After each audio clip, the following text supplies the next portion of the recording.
Mikey. Hi, Christopher. How's everyone doing tonight? Can't complain. We already raining have. up there?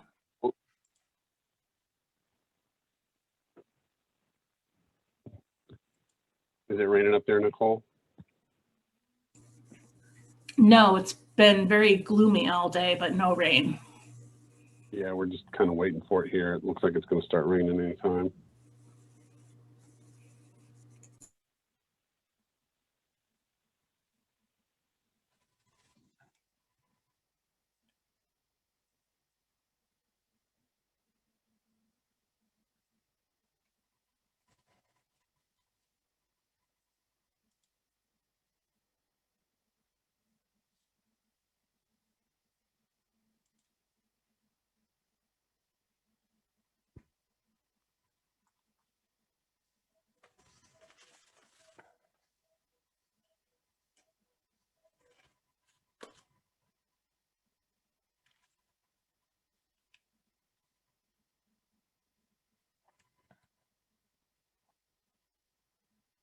You got rain up there, Mikey?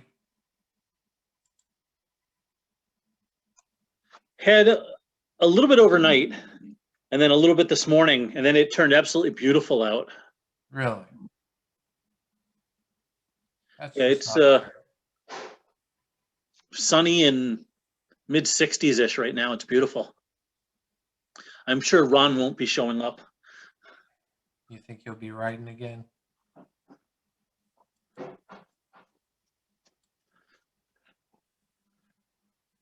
Yeah, over here it's we started out overcast in the morning, but it turned sunny and in the 70s. But a couple hours away in Flagstaff, they've had 2 feet of snow today. Good for them. Yeah, the skiers and snowboarders are ecstatic. How long does that stay then, Mark? Oh, it's so variable because they can be in the 30s one day and then in the 50s the next. So it could be there for weeks or days. You know, traditionally, I think this is right about the end of the ski season anyway. It was sort of a bonus storm. Hey, Sarah.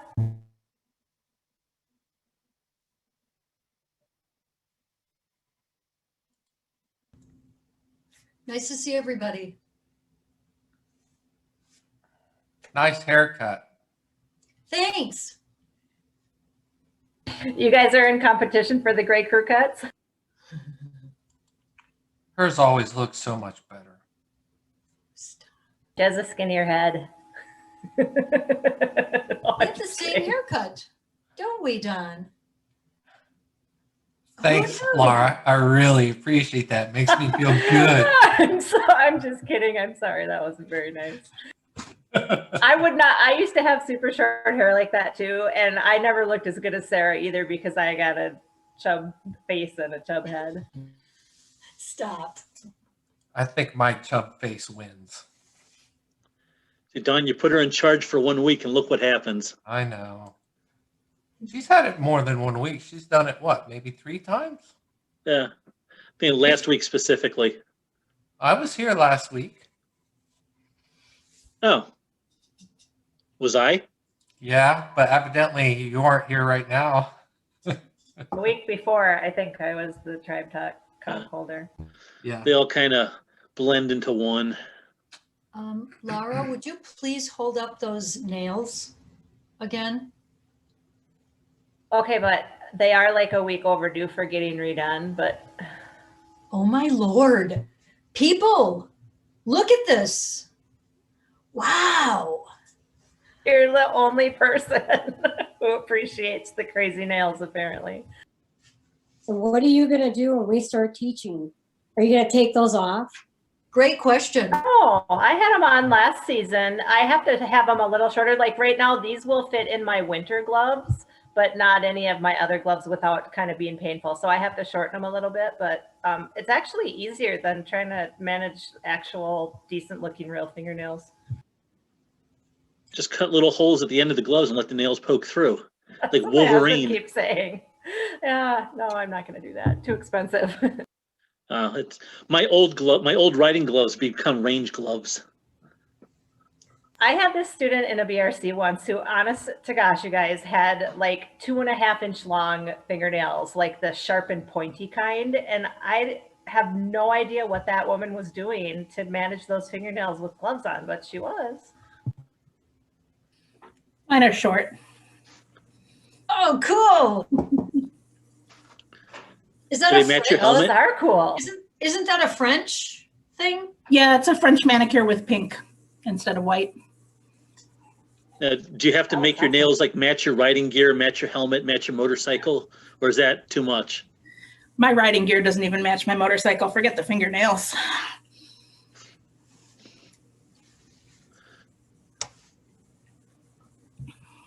Only on Tribe Talk. I actually used to ride with a guy who had a show bike, and he would actually go to shows wearing flip-flops, of course. And the bike was like a metallic green, and he would paint his toenails to match his motorcycle. I actually bumped into him, I think 2 or 3 years ago. I hadn't seen him in 10 years, and he was still doing it. You still had toes left? Yeah, I think the only riding he did was like in the parking lot at a show. I don't think he actually rode the bike on the street. You can lose your toes in a parking lot just as easy as on the street. Ah, that's what the communists want you to believe. Nobody's ever been hurt in a parking lot on a motorcycle. That's crazy talk. When I was in junior high, the band director was a trombone player, and one of his colleagues who also played trombone was named Mr. Green. And Mr. Green has sent his trombone out to some place and had his trombone electroplated metallic green, which must have looked pretty crazy.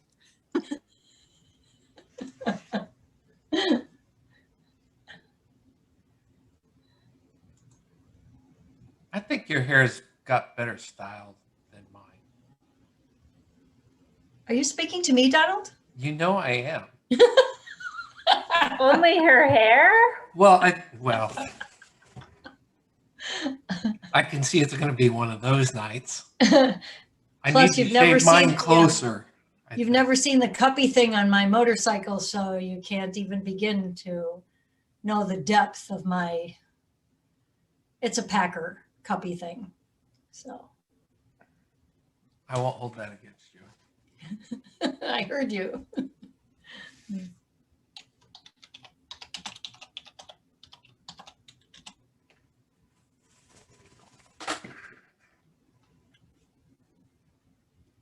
So I got a little retrospective today. The fact that actually tomorrow, the 25th, 1 year ago, was our first happy hour. So who would have believed that we would meet every week for a whole entire year? You It's did beyond- good, Don. That's so cool. You did do good. Well, I didn't do it. You guys did it. So I'm amazed that it has lasted this long. And whenever I meet a goal, I like to celebrate. And this was a goal of mine that if you build it and they come and we can make this happen for a full year, then I would call that successful. So thanks to you all. Here we are, a success.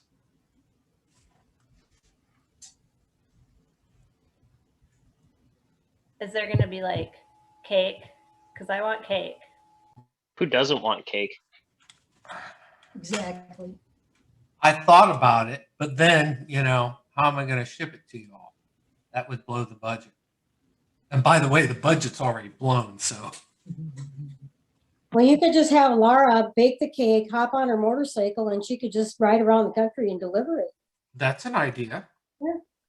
Here's your reason to go on a trip, huh, Laura? I'm thinking about going that direction this summer, actually, because I want to go to Thomas Jefferson's home and a few other things. And last 2 years when I've gone to Canada, I've wanted to go all the way over to Quebec City, and I haven't had the time to do that. So that might be on my list too. So maybe.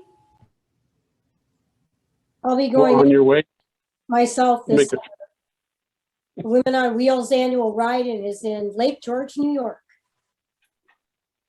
you could make a trip a little south and hit Lincoln's home too.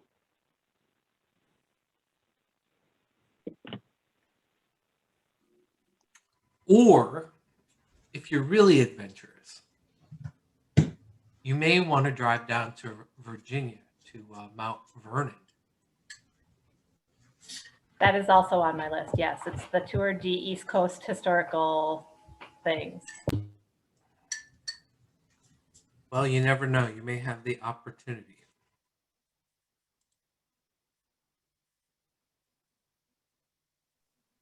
So I've been craving real seafood. I wouldn't mind a ride to the coast.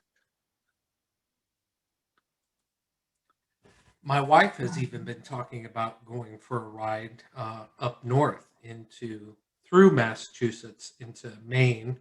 And if we ever get the borders open back up, all the way up into Nova Scotia. Also on my list. That's going to require a serious amount of time, though. What? You could be here in 2 days? No problem. Nah, my friend, I could be there in 1 day. But Okay. then all the way up there to Nova Scotia, that's hardcore. And the weather is not really very nice up there usually. That's only 8 hours from here. Yeah, but maybe 8 hours in the cold and rain. And then, yeah, that's a lot.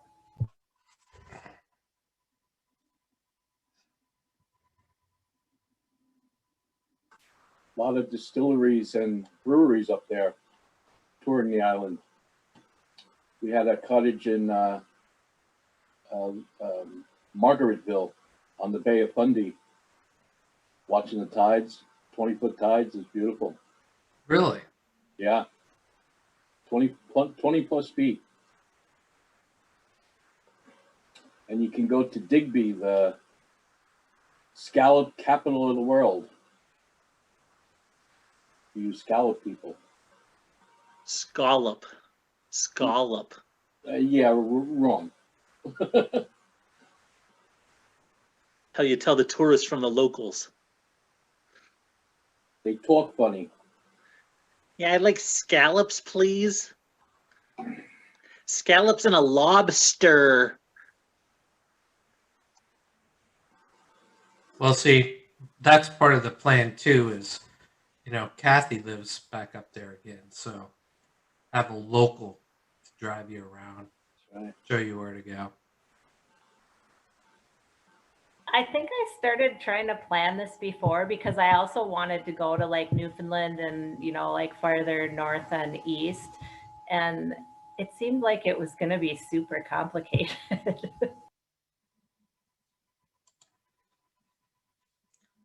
Only as complicated as you let it be, I suppose. It's only complicated until they open the border. I think part of it was you need to get there on a ferry or else it's 80 gajillion miles. And there was something about going on the ferry and the times of the ferry or the days of the ferry, or I don't even know. It seemed like it just got to the point where it was going to be too insane for the amount of time I had, at least. The ferry runs twice a day. It's expensive. We drove around through New Brunswick. The ferry is expensive if you want to put a vehicle on it, I suppose, also then. Through Bar Harbor. Yeah. Here we go, Mike. Also have friends there. So, I'm planning a house-to-house jump.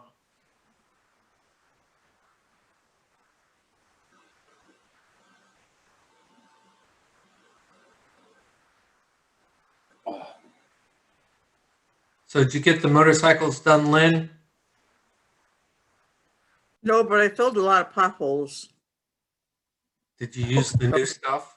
I did. It was such mild weather that I used it to early mild weather for us. So I spread the goop in the places where I spread the goop. And normally I have to hope that the weather is good enough to do that. So I was happy to get that done. And I experimented with some of the new stuff, the cold patch that's activated by water. And it actually handled very well. It went down nicely into the holes and tamped down. And, you know, I guess the proof in the, you know, the pudding will be if it stays put. But I'm happy so far. And I'm going to continue I'm going to get some more and carry on with that. It's the temperature is changing a little bit coming up, so I might have to wait, but it'll give me time to work on the bikes. When I can do that when it's cooler, it's easier to do the pavement stuff when it's a little bit warmer. So I changed my agenda around. Did the parts come in yet? Nope. I hope they're not in the Suez Canal. Right? I saw a view from space of that ship stuck in the Suez Canal. It was pretty cool. Yeah. Just proof that I've spent way too much time on the internet. When do your classes start up, Lynn? Mid-April in Utica and beginning of May up in Watertown.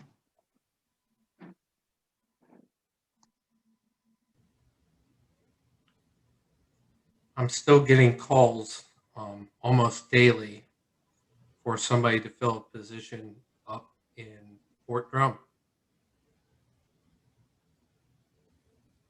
It's a cold, snowy place to move to if you're not into that kind of thing for a lot of the year. So I think that's probably part of the difficulty in getting someone to move there.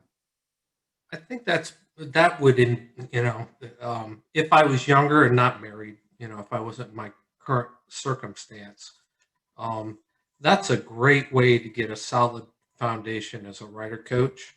And when it's snowy like that and you can't run the courses, it certainly allows the opportunity to pursue education and really take your time in keeping everything maintained. Do meetings, maybe do some outreach with local organizations. So, you know, it's just the wrong timing for me. Also was asked to go to Korea this week, which I thought was interesting. Once again, just bad timing. I'll go to Korea. Full time. There's the job, rider coach. Another good location. You know, there are these opportunities out there for people who want to grow and live it full time, but they're hard to fill. Growing is the problem. If I lived anywhere in Southeast Asia, I would grow significantly larger than I already am. Yeah, why do you think I want to go to Korea? I could eat my way across Southeast Asia. Anything and everything. I will eat it all. My uncle, oh, sorry, go ahead. No, you go ahead. My uncle was in the Korean War, but he didn't like the war, but he very much liked Asia. And so when he got home, he took a job with the Bank of America and asked that he be sent overseas. And so he was their guy in Asia. And anytime they opened a new branch, he would be sent to oversee it. And he lived in Vietnam, Korea, the Philippines. He kind of moved all over the place. So throughout our childhood, he was always sending us neat little notes and presents and things from that neck of the world. I've got 2 big cartons of slides that I inherited, you know, when I emptied out my mom's house, which she got from my grandmother's house, and all of his 20-something years in Asia, and I got to go through them. I'm hoping there's some family treasures in there of him and my grandmother at, you know, famous sites. That was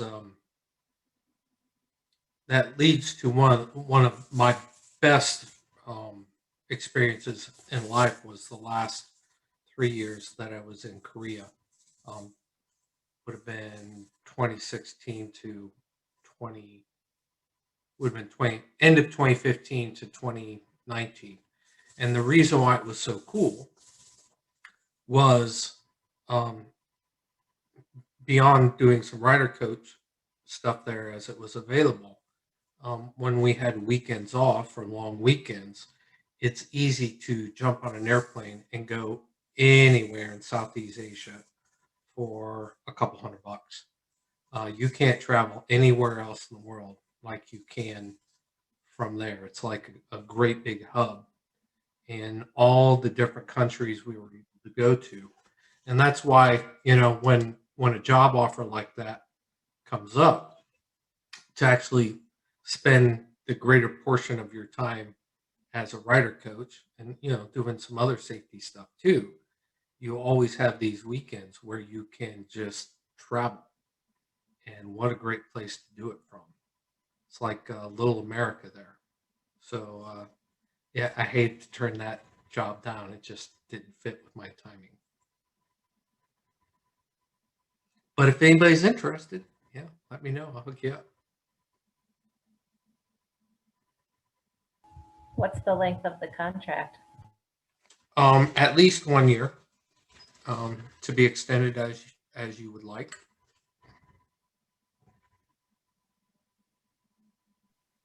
Is it a military contract, Don? Yes.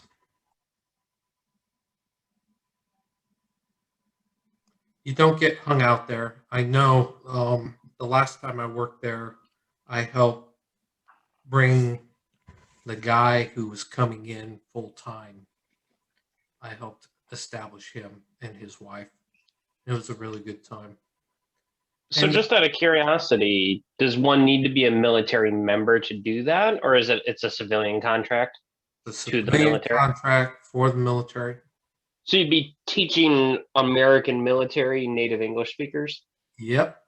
Oh, okay. Not that I'm interested. I'm not gonna uproot to Korea, but that'd be cool. I was just curious. It is a neat thing. Not for everybody though. I get it.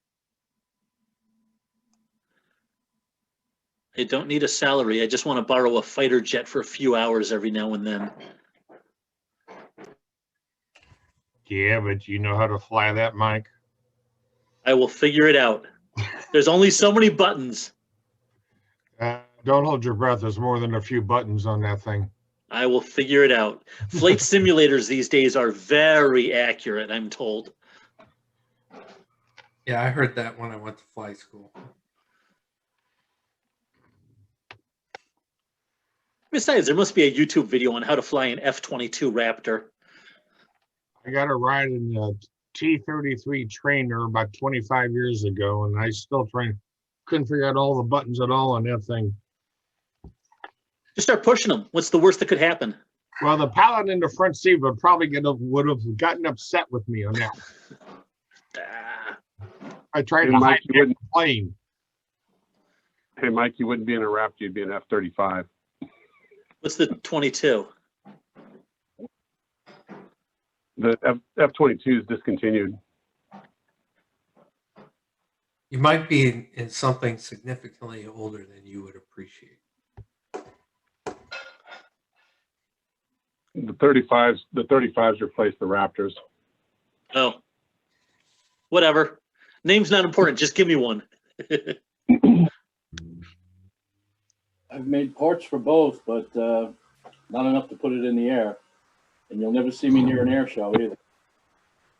Well, Mike would probably be able to taxi it around the airport pattern for a little bit on the ground. One of the very few phobias I have is the air show. It used to be every other year we had an air show here in Rochester, and my house is about 2 miles from the airport. So I just go down the end of the road on my motorcycle where they close it off. And man, I've got some amazing pictures of things going really fast, really close.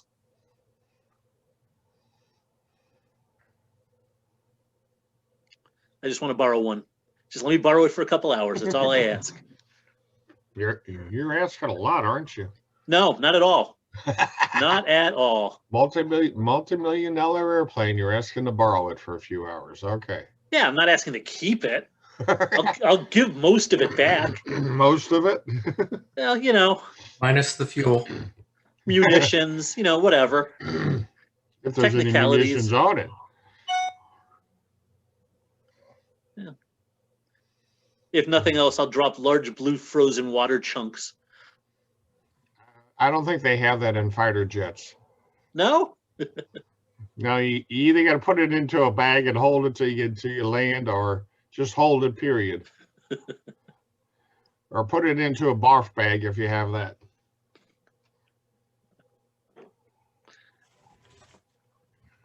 By the way, how's everybody doing tonight? I just got on the line a few minutes ago. Oh, you missed the discussion of haircuts and nails. Have you done your nails recently? No, I don't do my nails anymore. Since I retired, I figured why bother. Haircuts, yes. I'm not You trying got a to. class this, Go ahead, Chris. you got a class this weekend, don't you? Yeah, I do. I got a BRC 2 class.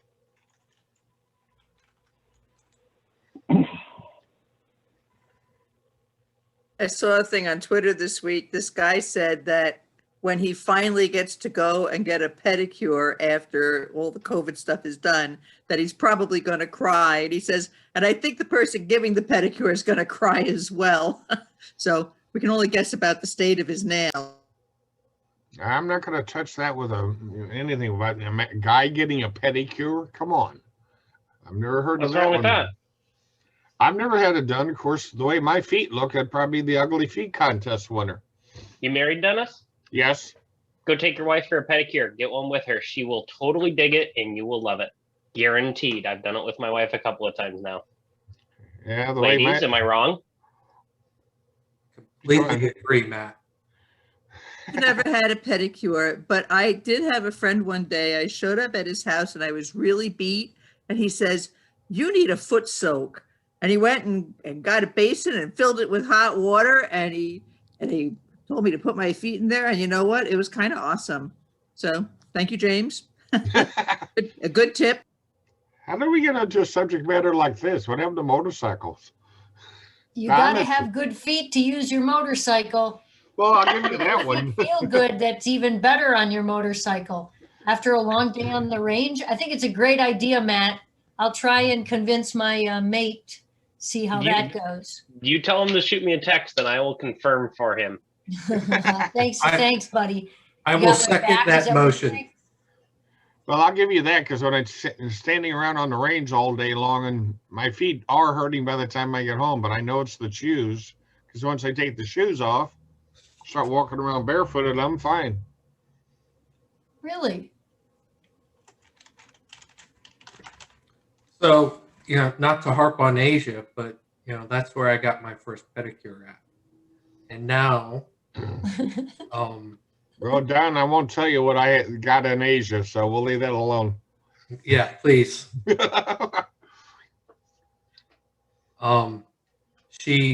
My wife took me, and I was like, hey, this is all right. And I will tell you, if you want to keep healthy feet and not battle all the things that most working men battle with, go get a pedicure and do it often and enjoy it while you do it, because it's a foot massage that keeps you healthy. And you don't have to paint your toenails if you don't want to. No, you don't. But I am a proponent of, if I'm going to go to a pedicure, why the hell not? And I will paint them the most obnoxious color possible. They have been high vis green in the past. What would Safety that be? orange, I think, is probably next. Matt, what would that be? A hot pink? No, I've done high vis green. I think. Did I mute myself? No. High vis green, safety orange will be upcoming. The wife picked like a really dark purple one time. Just cause, why not? Nobody sees my toes, so, and if somebody's seeing my toes, that means they're close enough to me that they're probably not going to judge me. And if they do judge me, that says more about them than me to me. Glow in the dark could be interesting. Done. I will make that happen next time if they have it. That's awesome. They will. They do.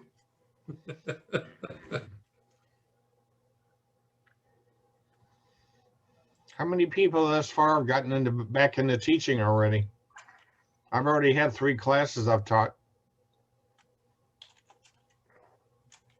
Getting ready to. I've actually QA'd a couple of classes. I think I'll get started in a couple of weeks. I'm waiting for the time frame on the second vaccine here in New Mexico. So I've gotten it. I just have to hang out for a while till it fully takes effect. Yeah. Okay, that's good. My wife and I have already got our first vaccine. We're scheduled to get our second one April 1st. Yes, it's April Fool's Day, but that is true. We are getting the vaccine that day. I got my first dose yesterday afternoon. Second dose on Monday coming up. Yeah, I it's all was good. eligible for weeks and I cannot get in anywhere. Oh, that's Well, awful. That's a challenge around here too. I was lucky that I got in, and actually they screwed Well, the way they're Nicole, doing them. Go ahead, Dennis. sorry, well, Nicole, I'm guessing that being up in the Chicago area, trying to get into a vaccine is going to be a nerve-wracking endeavor until you can find a spot, unless you want to go further south into the state. Try to find a county that you can get it from. Yeah, here in New Mexico, they started a statewide registry, and it's been going on now since probably, I don't know, late January, early February. And so many people have had a hard time getting vaccinations that people have traveled to Amarillo and to Southern Colorado for their vaccines. Texas, starting, I think, tomorrow, is vaccinating everybody. You walk in and they don't care how old you are or what's going on. They'll start you on the vaccination. But it's working here. We're down to, I think we had 180 cases statewide today. So our numbers have really tanked. Here in the county where I live, there's, I don't know, 170,000 people here, and I think we got 7 cases today. So it's getting better. Yeah, that's good. I think the same way here in the St. Louis area, numbers are going down because they are setting up a lot of mass vaccination outings, various places around the St. Louis area and the state of Missouri itself. Sounds like all the vaccines are coming in droves to various parts of the states and the country to get this done, which I'm glad.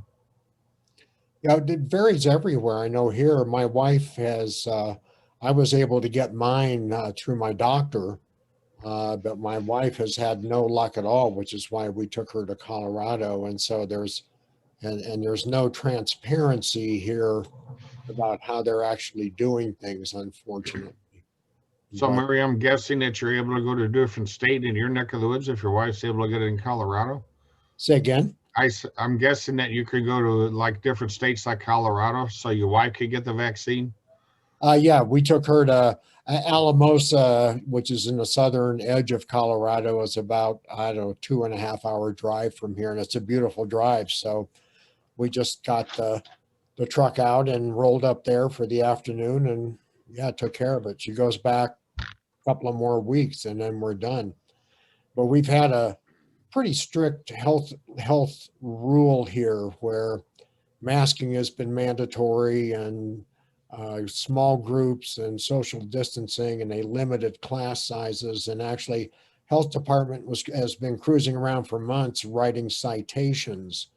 And one business here that refused to conform to the health code that was established by the governor was fined $87,000 on a corporate level. So they've been pretty strict, and it's been a pain, but it's paid off.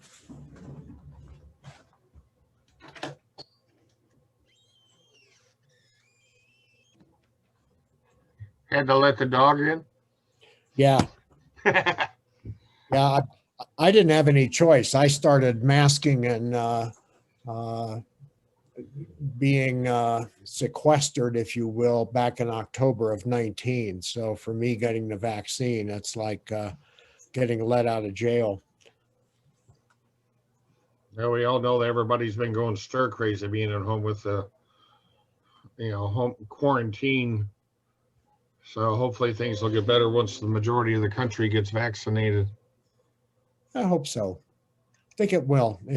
Here in New Mexico, we feel like we're seeing the light at the end of the tunnel. We had a red, yellow, green system of ranking based on infections per 100,000 and all that kind of stuff. And the whole state now is out of red, and they put a new level in, which is turquoise. About a third of the counties are there. So things are getting a lot better. Wish it was that way all over the country. We have some of our neighbors who are really still struggling with stuff like in Texas. So, is what it is.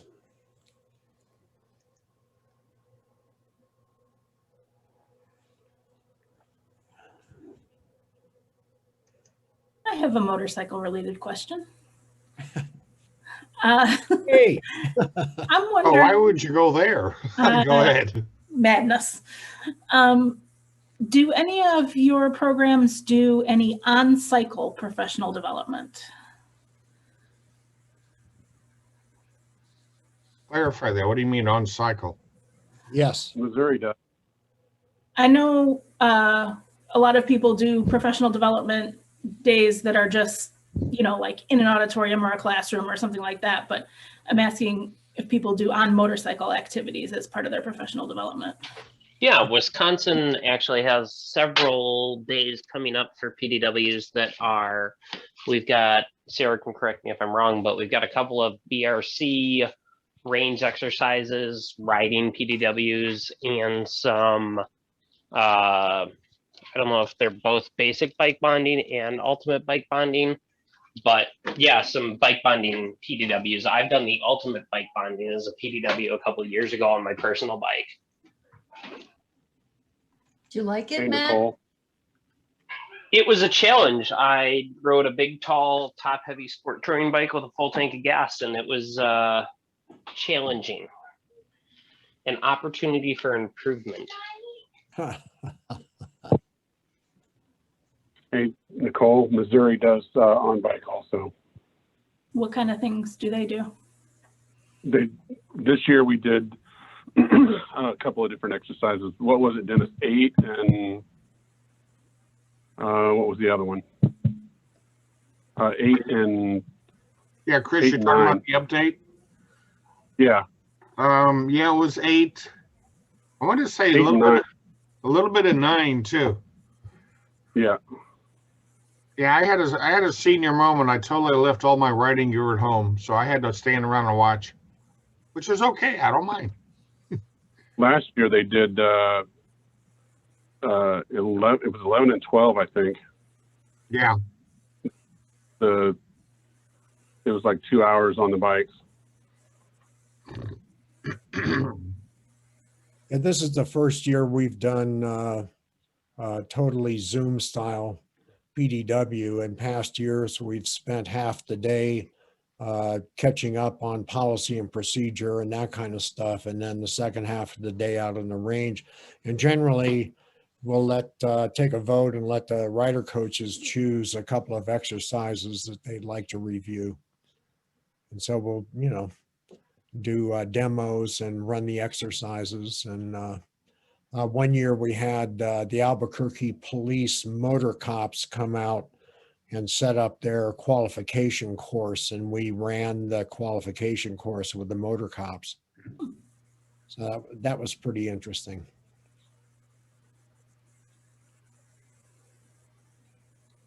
Last fall, we got a group of the coaches together. We normally in our professional development have some hours outside, but we all went to the Yamaha Champions Riding School, their one-day program. That was fun.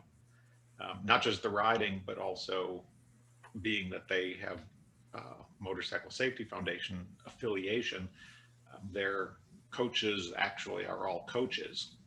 And so part of it was paying attention and talking with them about how they go about dealing with the wide variety of students that show up.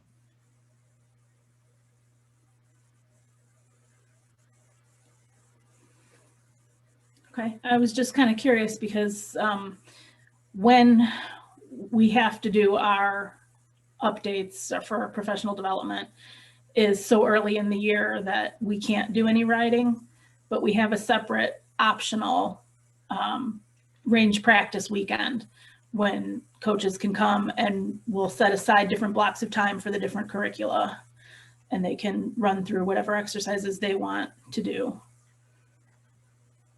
But Are people receptive to that, or you haven't done that before? Yeah, we've done it before. People are receptive to it. I expect people are going to be even more receptive to it this year because we have so many people who haven't taught in over a year. I do know a lot of places like over in Illinois, there's a lot of coaches that didn't teach at all last year since it was shut down. I think Chris can, you agree with me on that one, because I've already had one class in Illinois this past weekend.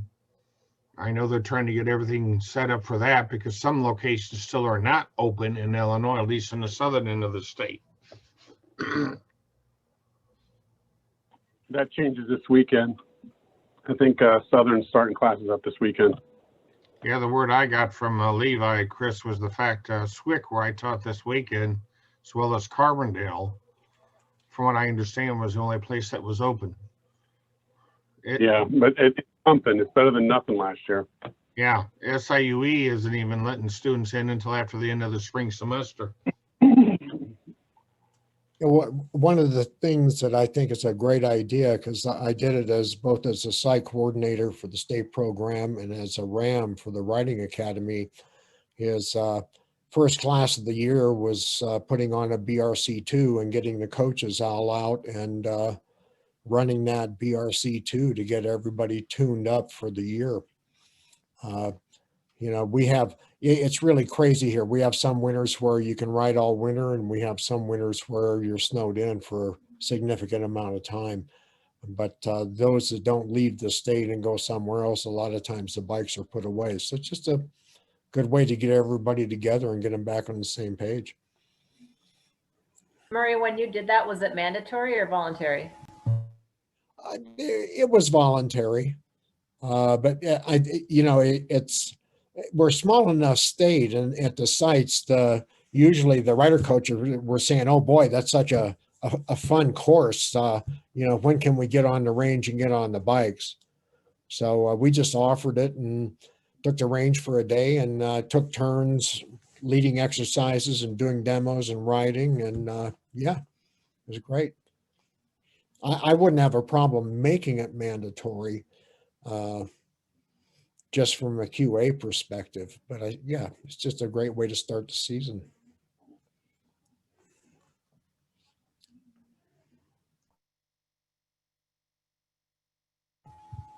Tony, can you not speak? Do you want me to read your question?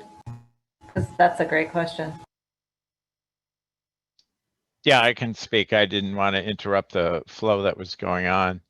I was just curious if anybody is aware of any ranges that actually post a warning or an advisory about the minimum or max inseam for riders who might be interested in training based upon the equipment that the range has on hand. Obviously, there's a practical limit to how small someone could be of stature and still be able to comfortably ride whatever motorcycles you have on your range.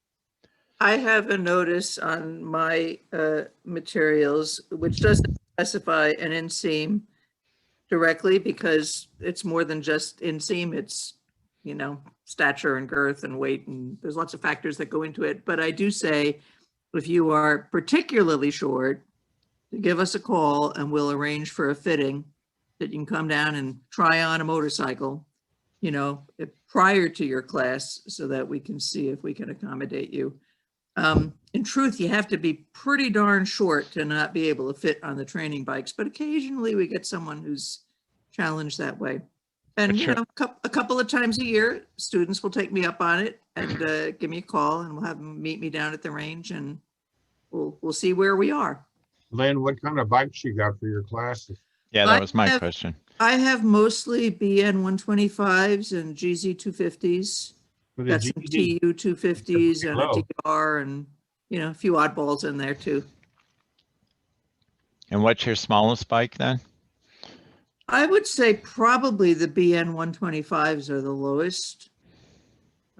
They seem to accommodate the most number of people, and, you know, they're not radically different from the GZ 250s in truth, but they are a tiny bit lighter. So generally we steer the smaller people to those. The smallest bike I have seen in other ranges I teach is the GZ 250s. There's older bikes, but we also have the, I think it's TU, but they sit a little taller too. Sorry, folks, there was the phone ringing. Another spam call. Yeah, we have a couple of three at the site up here. We have some intruders, which are pretty small. So we have a wide range to go from that up into the Yamaha dual sport bikes with the state program. But it seems like it's more of an issue with the riding academy because it's all the same bike with 3 different seat heights. When I was doing the military program, we had a sergeant major female come up and say she had to get a safety endorsement to continue riding her trike. This is before the trike classes happened, riding her trike on campus. And her trike was a flat 6-cylinder Honda. And I think it was the Interstate. It wasn't it was the Cruiser Honda, not the Goldwing. Anyway, her statue was, I think she was 5'5" in her BDU boots and literally could not fit on a training bike. We tried and tried. And so I finally went to the state and got a variance, and she had a dirt bike. Since it's a close course, she had a dirt bike that she'd been riding, and we got it approved that she could bring that dirt bike and get through the course that way. So there's, you know, depends on the state. The rule here is if a person has a handicap of some kind and they need to use a specific motorcycle due to their handicap, that's something that can happen. Right. Thank you, Murray. The Riding Academy was specifically what I was addressing. The only people that have had issue are the ones, you know, that are short and they haven't been able to complete, you know, the course just because of the number of drops and being on their tiptoes. And you only have so much, and that's the only bike that we have for training. Well, yeah, I think Harley just has, they're a little more tight with their restrictions on what you can and can't do. You know, we took a small size seat and had it modified and narrowed in the front because we have the issue here in New Mexico with folks who are short and struggle with that inseam. And that goes a long way to not only cut it out, but to narrow it in the front a little bit so it's easier for them to get their feet on the ground. But yeah, no, it's with the academy, it's definitely an issue. Yeah, Murray, is there any chance you could supply a photo or anything of that narrowed seat? I'll see if I can do that. I'll be going to the dealership Monday for a quick meeting. I'll see if I can rustle that up.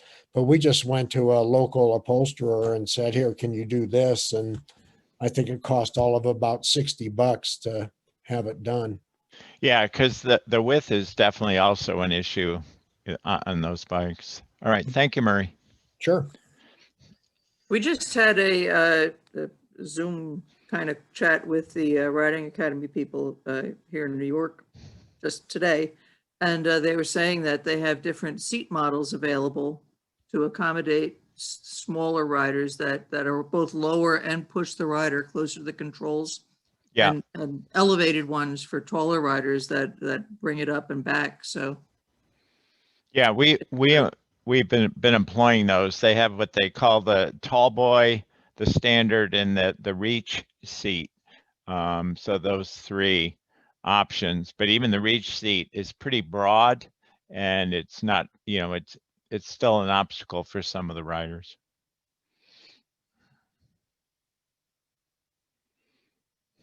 Yeah, well, bear in mind, as a training bike, it's wider than a lot of the training bikes that we deal with. The seats are wide, the foot pegs are wide. There's some challenges there for people who are vertically challenged, I guess is the way you would put it. And there's also the propensity to put their feet on the to use the orange bar on the right side as a brake, as opposed to the actual brake pedal on the rear, because just of how the layout of how the motorcycle works. Yeah, good points, Murray. sometimes, when you get those exceptionally short people in and they're really, maybe not able to reach the controls, it opens the door to have the dialogue of, hey, you kind of don't reach on the training bikes. What are you thinking about riding afterwards? Because, there might not be a bike out there that you're going to fit on. And, sometimes we steer them towards the three-wheeled course where the height thing isn't as much of an issue. And other times it becomes a quest of, after you get trained, is there something out there that you're going to be able to ride? So for some people, I guess not, maybe, I don't know. No, it's a good point, Lynn. I mean, I've suggested to people, they do their homework and search and do the Googles, whatever, the women's rider websites and that, and see what kind of options are out there. I certainly don't know. It's hard because you really can't just go by the inseam. Some people, the way they spread out and the way the width of the bike makes a huge difference. So, sometimes a taller saddle height on a skinny bike is a better fit than a short, squat cruiser kind of style. So, yep. Yeah, well, one of the challenges that comes up with the academy is that people go in and buy a bike, and the dealership gives them a free pass on taking a new rider course so that they can get their endorsement. And so they already have a bike that they've purchased. And so that becomes another challenge then, because once people kind of figure out, gee, none of this stuff fits, then, it goes back to the dealership to figure out how to make that bike work for that student.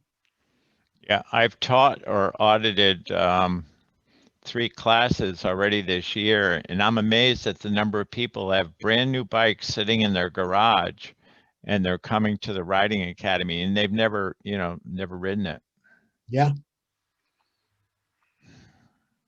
It also surprises me how many people have already purchased a motorcycle to find out that they're not very good at motorcycling. It's a bummer, they want to do it and they've spent all this money and then they struggle and I want to see them succeed, but what can you do? Well, man, I'm guessing a lot of us coaches have had students like that have come into the class, never ridden before, and they buy a 1200 cc Road King, something equivalent to that, thinking they can ride that. Then they still have difficulty. And I've always said, excuse me, if you're starting off riding for the very first time, my recommendation would be to buy a bike that's like 500 to 700 cc. Keep it for a year, get used to riding it, then work your way up. Yeah, but the dealership here will let a student retake the new rider course as many times as they need to get endorsed. And there's a mentorship program with a hog chapter. There's a lot of support there for new riders, but yeah, it can still be a challenge for some folks. Definitely the case. So it seems like with the cruiser market in particular, and this is definitely, it seems like a Harley thing, people buy the bike because it sits low and they can get their feet flat on the ground, so they think it fits them. So I'm curious to know if there are seat heights on floor model Harleys that are lower than what they're going to end up on the Street 500s when they get to class. Well, there was one Sportster low that was pretty much down there. I don't know what the exact inches are, but also there are so many ways to fit a motorcycle to a person. I mean, you know, the Harley catalog is 2 inches thick now, and there's all kinds of suspension modifications are available to make motorcycles fit. Right. So- No, what I'm saying is that people end up buying a big giant bike as their first bike because they think the only critical component of fit is that they can get their feet flat on the ground. And that seems like it happens a lot with cruisers. Sure. Specifically. And as we all know, that's not really the whole puzzle there, just with seat height. Yeah, sure. There's a device I think in almost all dealerships now called a fit shop, where you can roll a motorcycle into an area and you can see how different things work on the motorcycle to make it fit. There are a bunch of demo seats.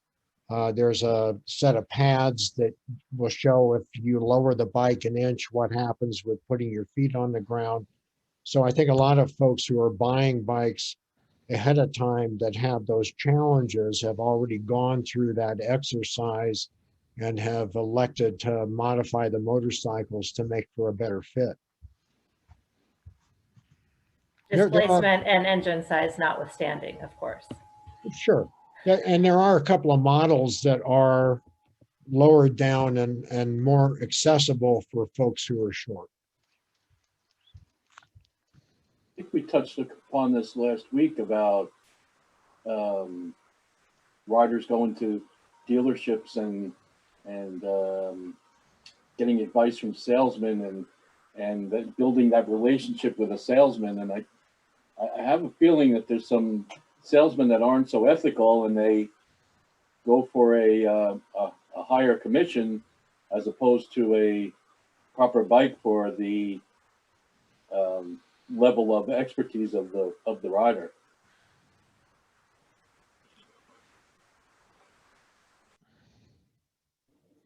Well, yeah, and it's whatever a given manufacturer has in their product line that's appropriate. You know, I mean, there are limitations. Every manufacturer has their limitations. The dealership here is both Harley and KTM, and so they have the 390 available, and I'm guessing they're going to pick up some 200. So those are there as an alternative.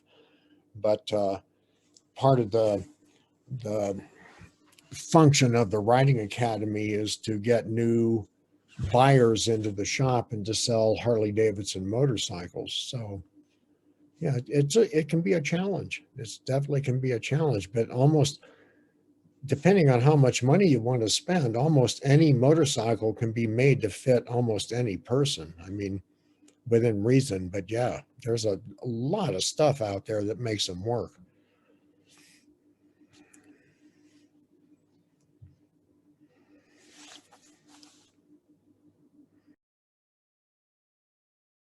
I've had the opposite too. One of my rider coach colleagues years ago was very short, and she had a Sportster that was lowered and had kind of pulled back scrunchy handlebars, and I couldn't really fit on that bike and make it function. I was too scrunched up.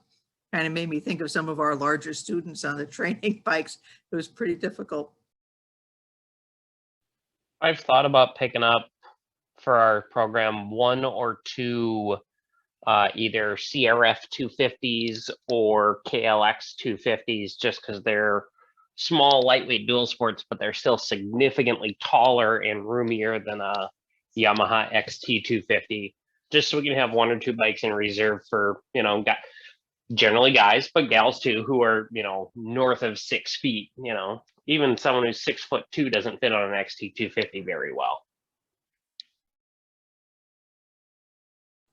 The GZs aren't bad for taller people. If you rotate the bars up and adjust the foot controls, they'll accommodate a pretty wide range of people. We've got That's true. And the But- new Rebels are pretty good too, actually. The new Rebels are better suited to taller riders than shorter riders. The seat height is fine for shorter riders, but they're kind of a reach to the bars for shorter riders.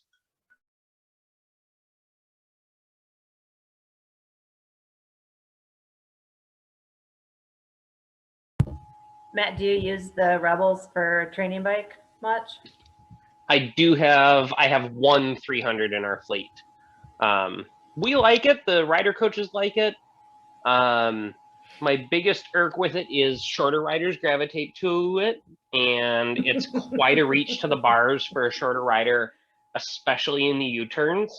Yeah, that's why I'm asking, because we got some of them a few years ago, and in my opinion, it's kind of a terrible training bike for exactly that reason. The shorter riders want it, or people like it because it's new and it looks cool and it's really low, but I can't steer that bike lock to lock, and I'm 5'4", so Yeah, not even and that you short. know, when I have a shorter rider gravitate to it, I just say, hey, you know, you can try it if you want, but it's kind of a reach to the bars on that thing, and I'm not, you know, this GZ, which is the same seat height pretty much, may fit you a little bit better, and I'll steer one of the taller cruiser guys to the Rebel.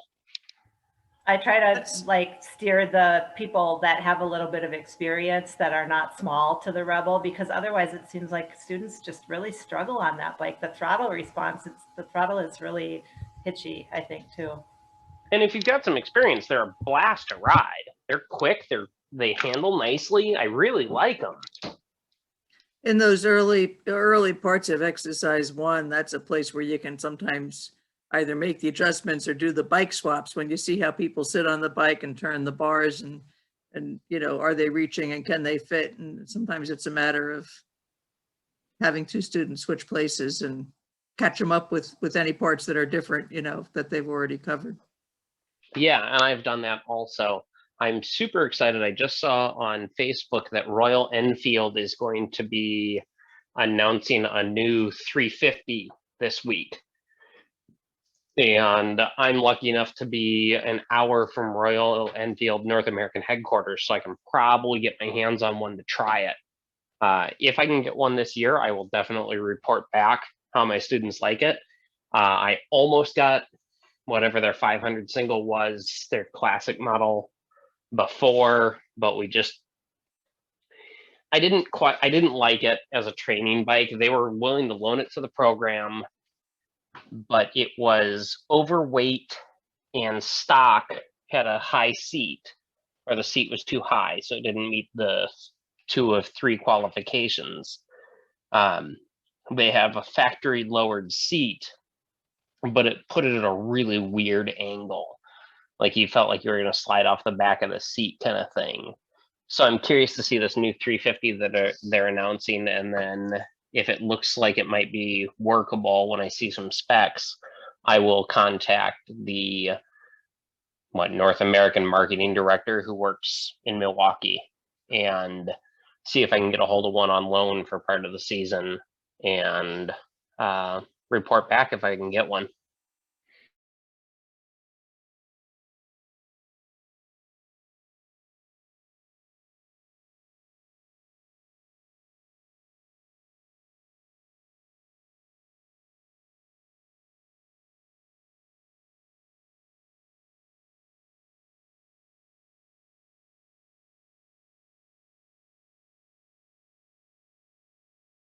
Holy cow, did I kill a conversation?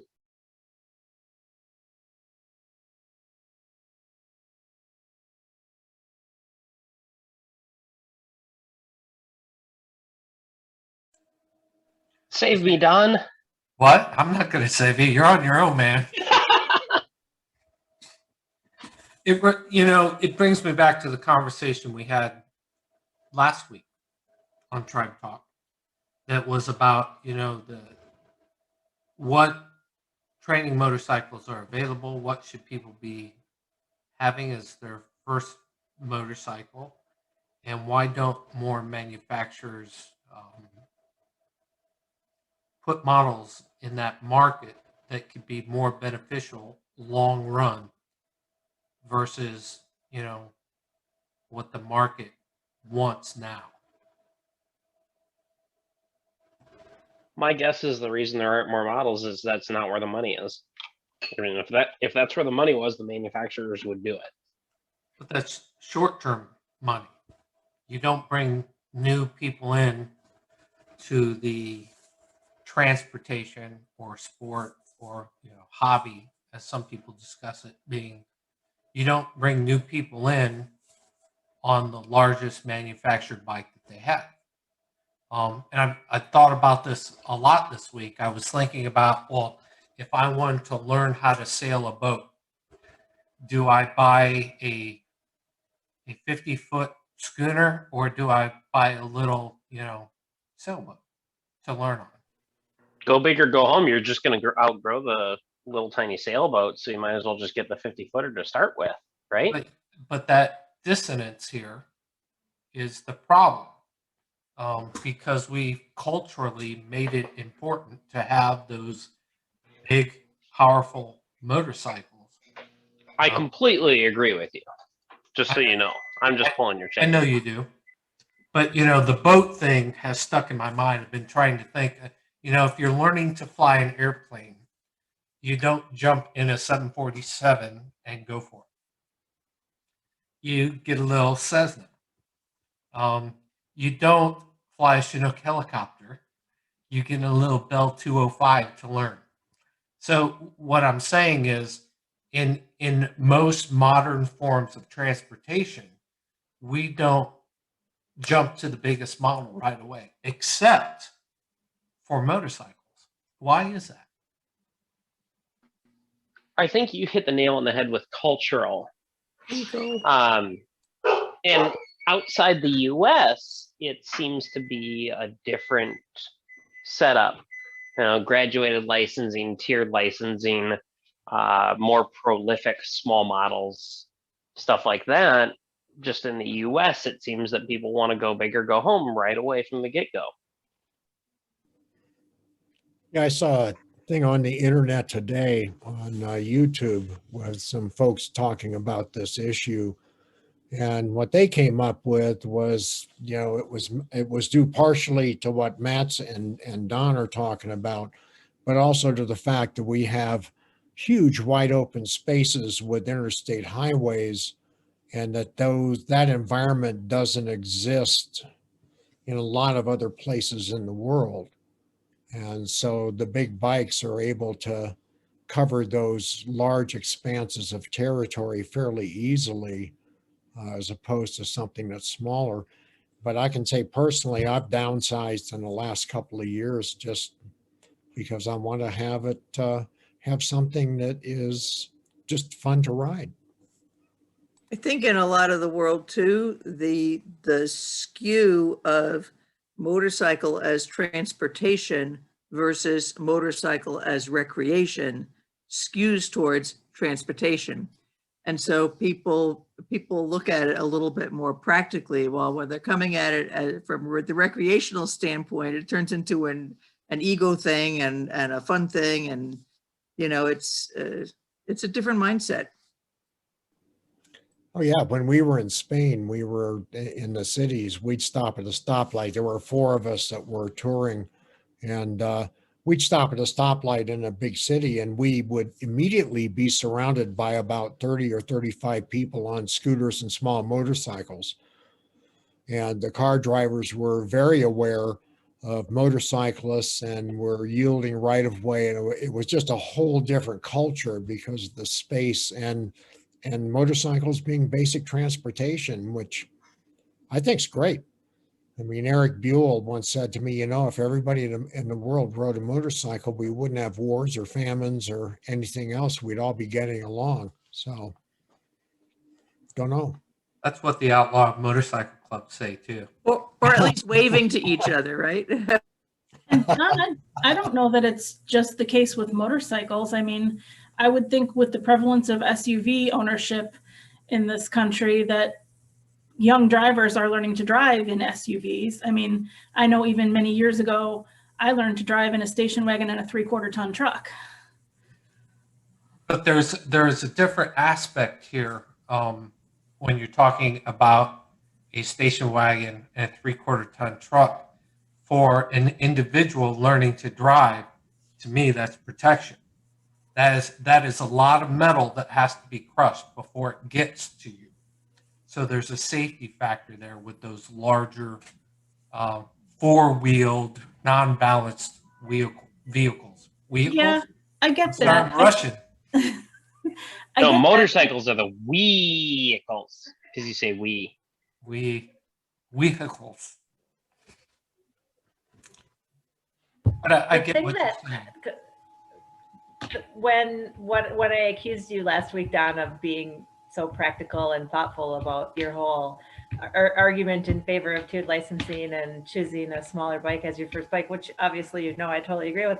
The thing that makes me so sad about this gotta have like the biggest badassest thing ever right now today, even though I don't even know how to ride yet, is like people seem like they often struggle so much then to ride that bike with any level of proficiency. Like they forget that this is supposed to be fun, and you just want to be like, why are you trying to do this? It's just going to be so hard no matter how much work you put into it. Why don't you just switch to something smaller and easier to ride, and guess what, then it's fun again, you know, which we all know, but I don't think that new riders often. So let's dive a little bit deeper into this, because Pandora's box is kind of open here. So Can I jump in real quick before Sure. we jump off on this tangent to go back to something that you referenced? Driving a car, operating a 3/4 ton pickup truck, and operating whatever little Kia Econo box, same deal. Turn the steering wheel right, it goes right. Turn the steering wheel left, it goes right. Pedal on the left makes it slow down. Pedal on the right makes it go faster. There's not a big disparity in controls and having control of that vehicle. Overall size, a little different. Corners a little wider, whatever. But you don't have to balance it. It doesn't fall over. Turn right, go right. It's all the same deal. Motorcycles aren't. Riding a dresser versus a little tiny dual sport is a very different world. Agreed. I think we as motorcyclists understand that, and I can recall classes that I've started on a Friday night, and the question I'll ask the class is, what is your perception of difficulty of riding a motorcycle? And a lot of people, not so bad, because when we're in our cars and we watch riders, what is a rider doing on let's say a highway? Really just sitting there, hands on the grips, kind of looking forward. There's not a lot of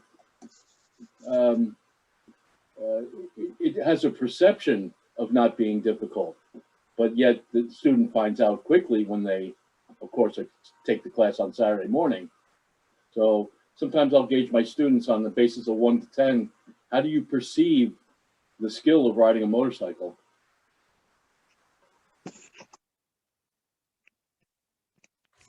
So what do we do to foster a fix?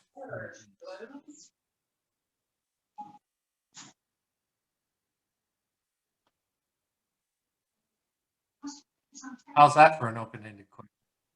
Well, you got cut off a little bit. To foster what? How do we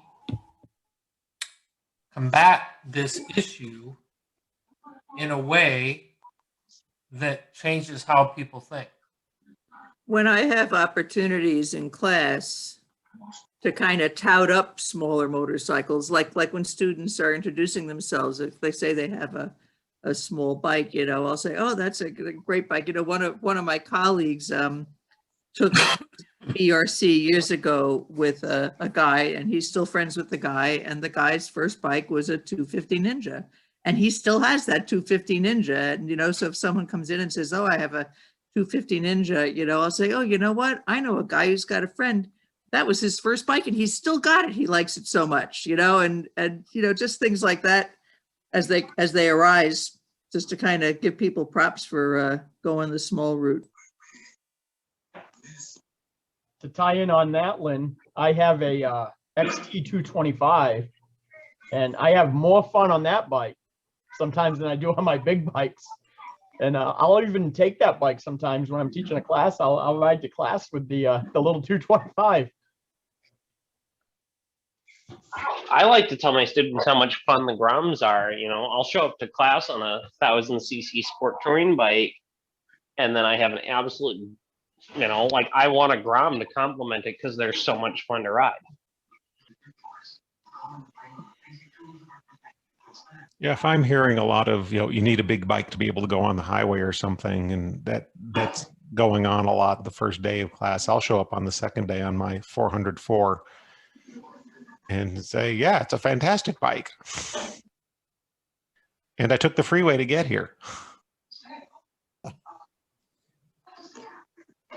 Well, the nice thing about Grom is you can get a rack for the back of the touring bike and just put it up on the back of the touring bike, and you got a spare if you need it, like a lifeboat. Somebody commented in the chat that I could fit the Grom in one of the side cases on my Concours and carry it along with me.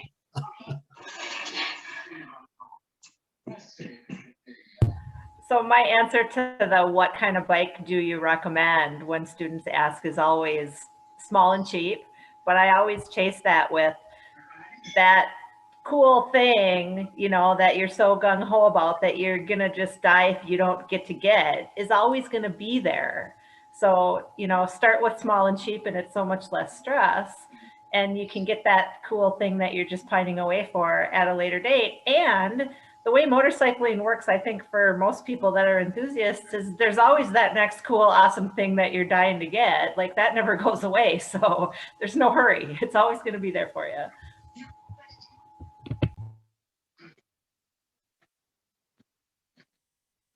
So I still have this in my garage downstairs.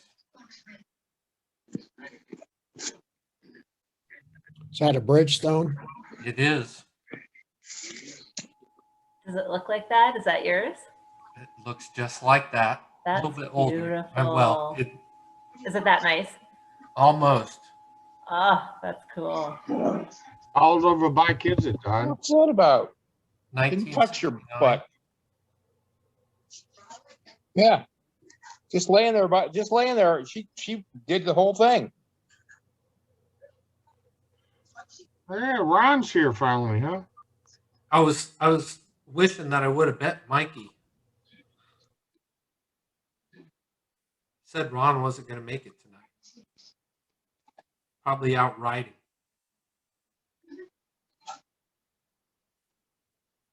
See, how do I talk on this thing?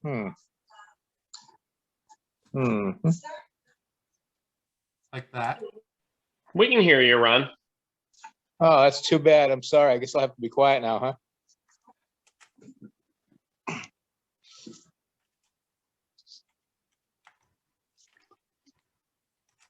See, I learned something new every day. I thought Bridgestone just made tires, and now I'm looking up Bridgestones.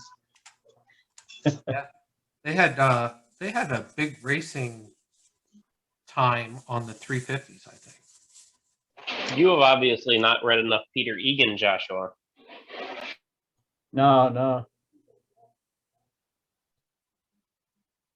This 100, if you, I didn't show it long enough. There's actually 2 sprockets in the rear. It's designed to flip the sprocket. You just move the tire a little bit and change where the chain goes. So if you're running it off-road, you've got the torque you need. If you're running it on the street, you got the speed you need. Yeah, I kind of wish my XT did that. That's pretty cool. I think it's interesting that a lot of the more experienced motorcyclists, that, like you said, that next cool, neat thing that you want to get tends to be is the more experience we get and the older we get, the smaller the next cool, neat thing is. I desperately want one of the new Honda Trail 125s right now. I can't get one because they're all spoken for because people want them, but I want one so much.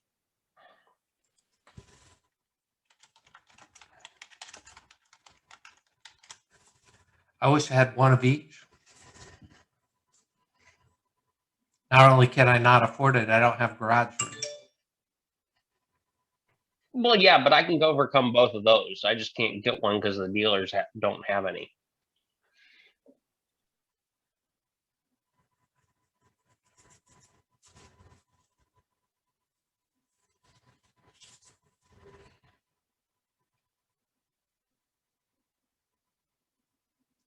So do you think that many of the rider coaches out there, I'm trying not to paint a broad brush of this topic or be judgmental, but do you think there are many out within the field that do not have the same thought process that we do here?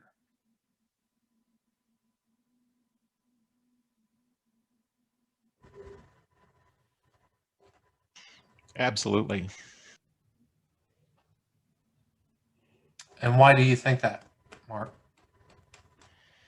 Oh, I deal with coaches who are, I won't ride anything but a, insert brand name here. That's the only thing they'll ride. And they can't understand why I have a bunch of motorcycles and no two are the same. And they're the wrong brand, some of them. I was gonna say the first time I brought a Honda Smart Trainer to a Holly Riding Academy event, they did not let me bring it through the door without taping and putting a Harley Davidson logo over the Honda logo, because they said I'd be run out of town if I brought that thing in there. I ran a Smart Trainer in a Harley Davidson dealership. They didn't think twice about it.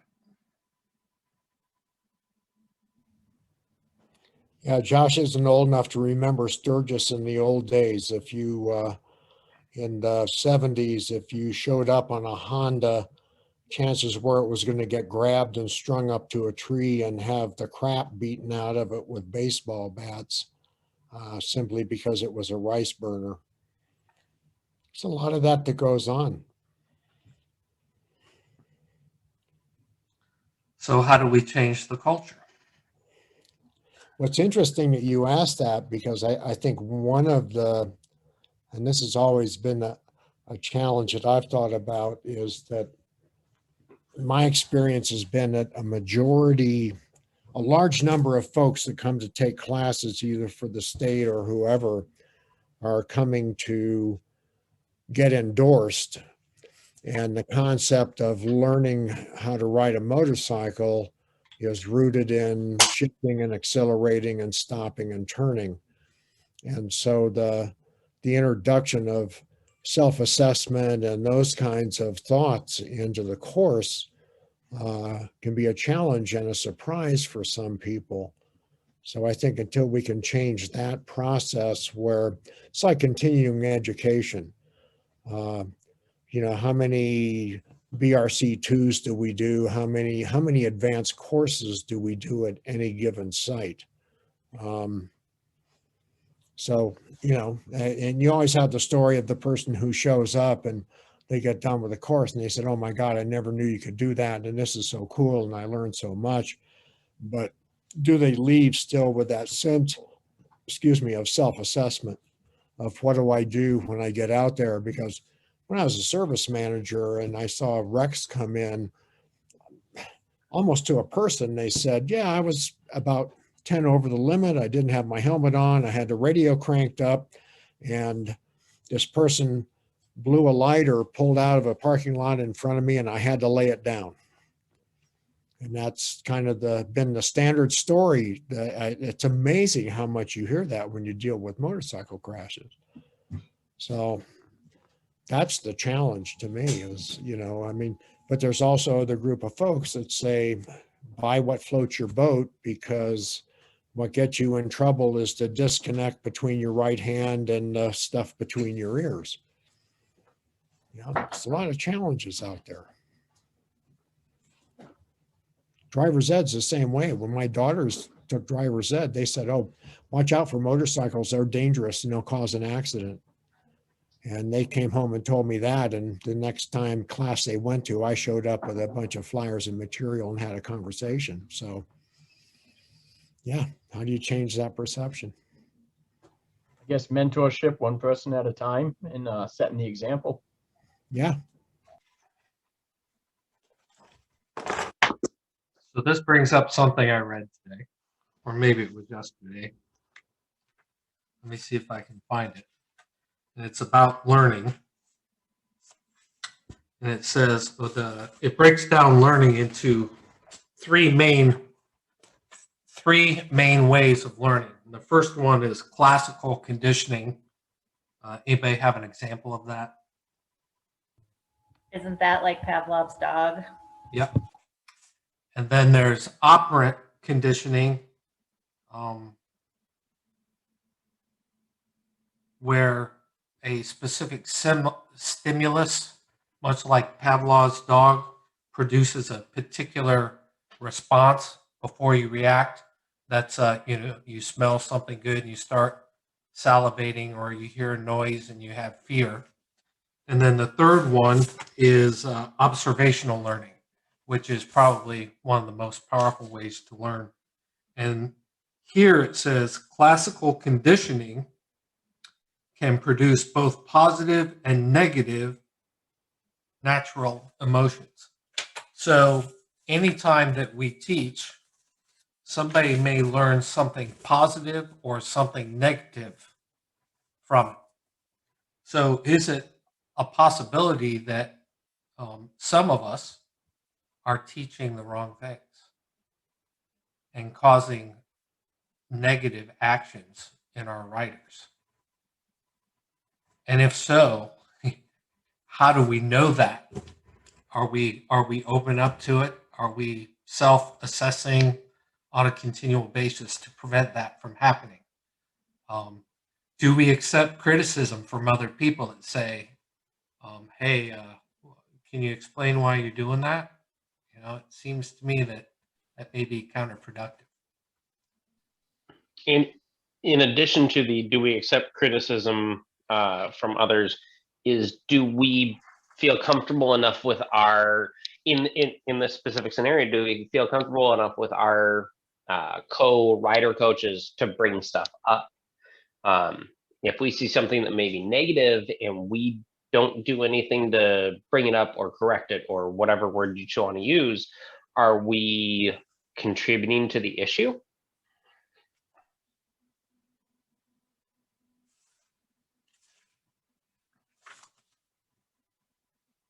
That kind of gets into the implicit and explicit learning, where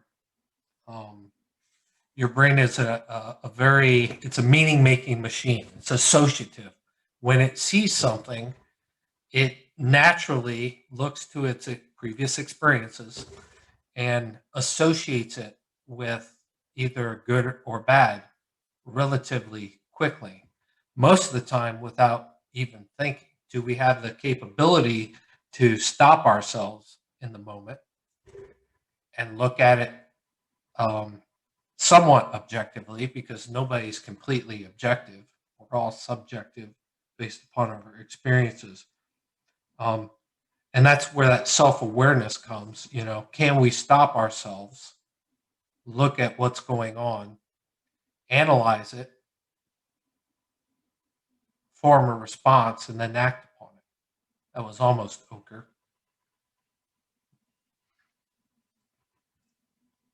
And that's the difference between maybe someone who really understands this coaching stuff or somebody that struggles with this coaching stuff. What are your thoughts?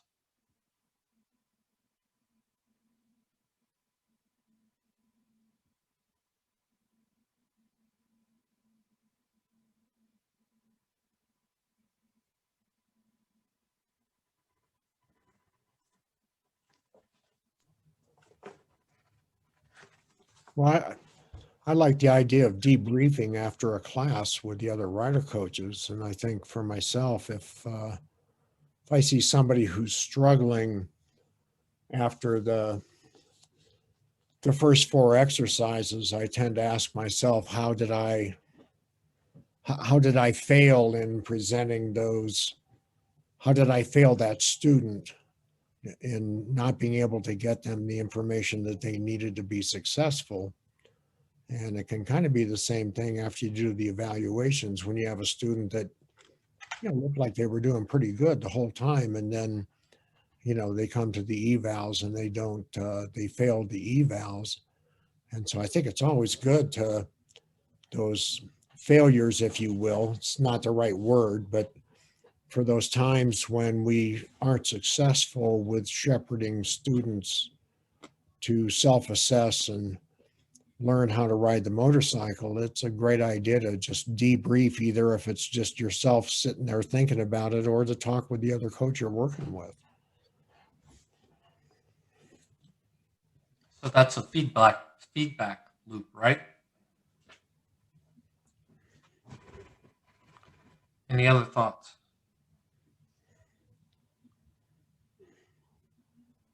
Well, you know, you know, as a trainer and the boss, I may be a little more privileged to stick my nose in and, you know, give some direction.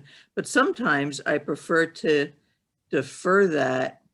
You know, if I see something that, you know, sometimes it's not stuff that's bad. Maybe it's not the way I would do it.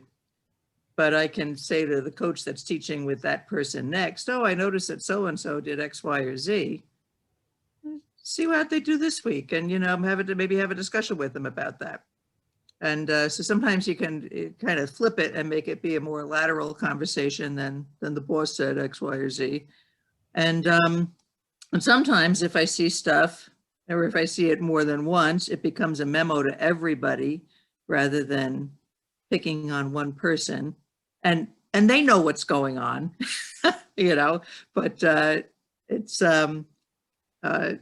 that's another way to just kind of diffuse it if you don't want to have that direct confrontation. And of course, sometimes it's something egregious, and you know, you have to just need to get out there and fix it straight away before it's a hazard. So.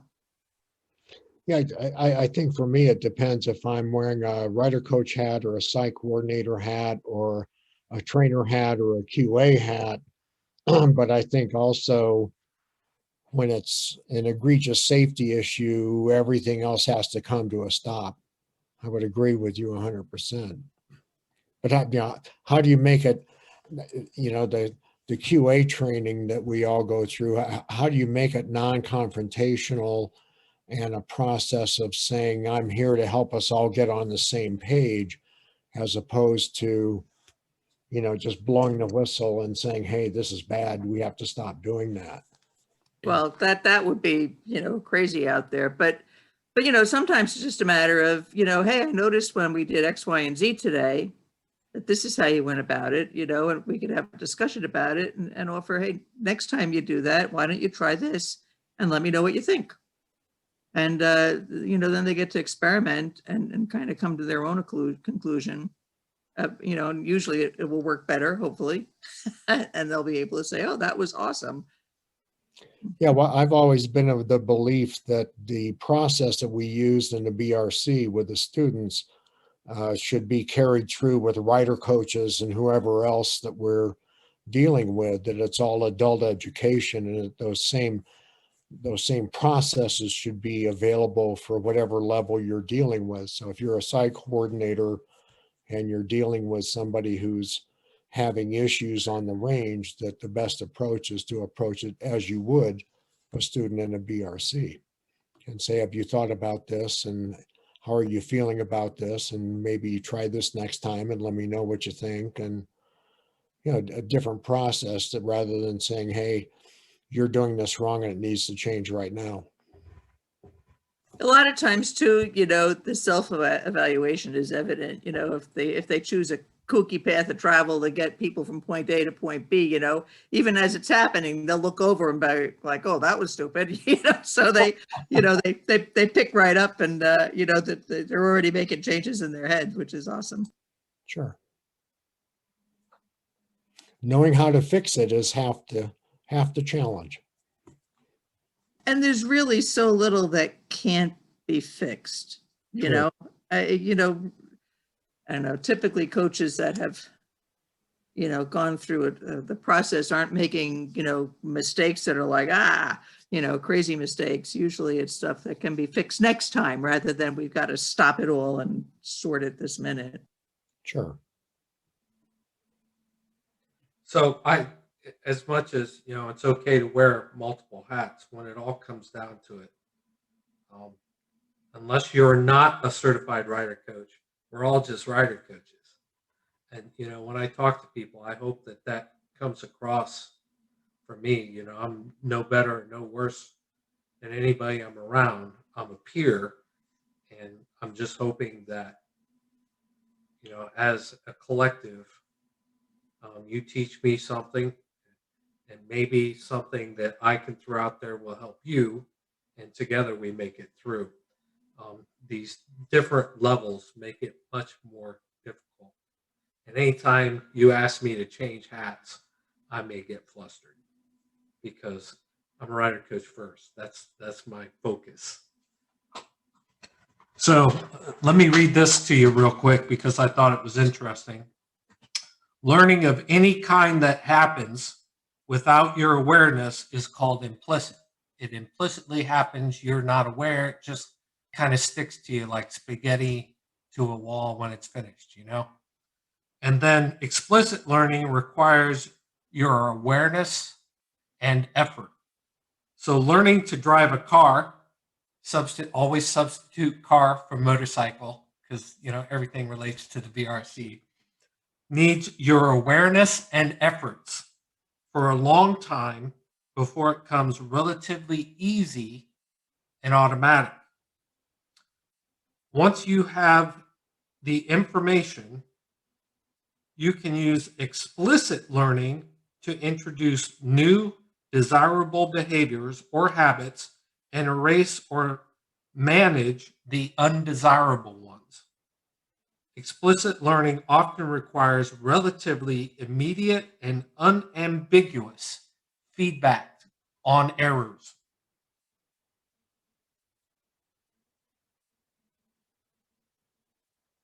I missed the whole thing with the boat. Give me a second. Where did I lose it? Can't believe I missed it. That was it. So what are your thoughts on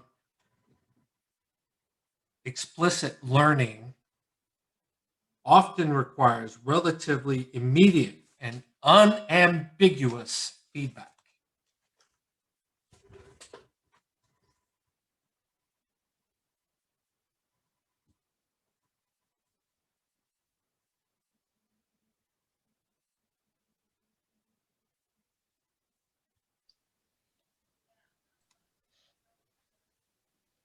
You know, it depends. You know, and I'm thinking of peer teaching. You know, in our first rounds, you know, it's interrupt and set on course. You know, because it's about a process of learning to learn, really learning to prepare.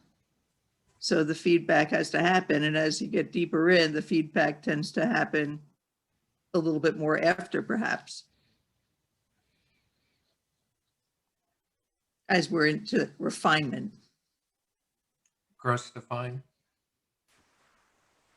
For example.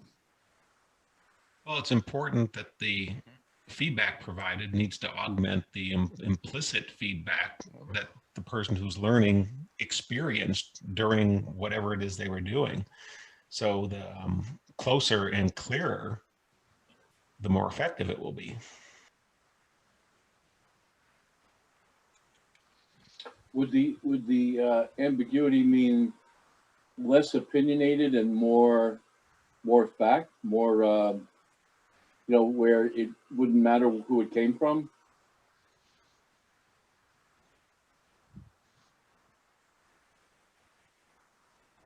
I don't know. I'm asking you. I'm reading this stuff, but I need interpretation. I'm thinking of it as being less of an opinionated feedback and more of just, you know, this is what you're doing. Saying it not in a third party kind of way, saying it in a way that It's not a personal back and forth with the student. It's just, you know, fix this or fix that. I don't know if I'm explaining that correctly.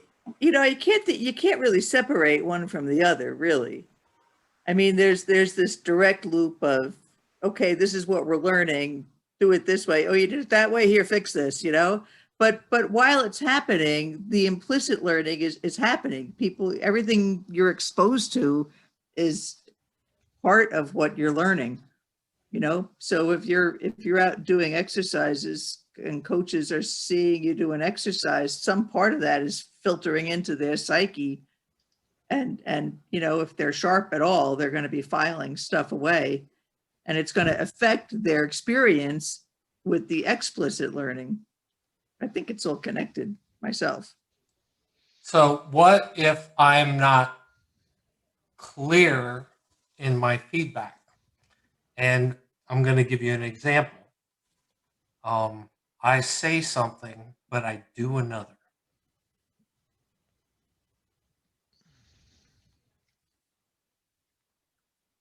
I talk about how important it is to wear riding gear at the course, but you see me at the gas station without my helmet and in my t-shirt and flip-flops. That was a bit extreme, I know, but since we talked about flip-flops, I thought it was important. Well, that is a conversation I have had with people, you know, who have said one thing and exhibited the other. I'm not sure what the question is. Don, I think explicit learning and the direct feedback, I think it's part of the definition of explicit learning versus implicit or some other form of learning. So I think it's a matter of terms and definitions. The explicit learning, it's direct and you'd expect that kind of feedback. I think you might be subdividing learning in particular, you know, and the feedback that you might get from each variety. But if Don says wear your helmet in class, and then a student sees him at the gas station not wearing his helmet, the student learns from seeing Don at the gas station not wearing a helmet that what Don says doesn't matter because look what he does. Not necessarily. I mean, he can say that what Don says is an absolute.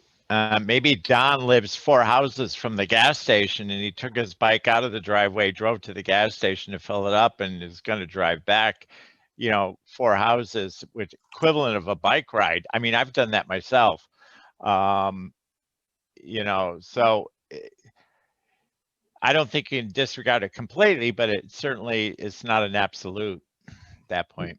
I was going to say a neat story on that. There's a coach here in Massachusetts, Colin, and he ran into a student at a traffic light. He was stopped. He had all his ATGAT on, his high vis, full face helmet.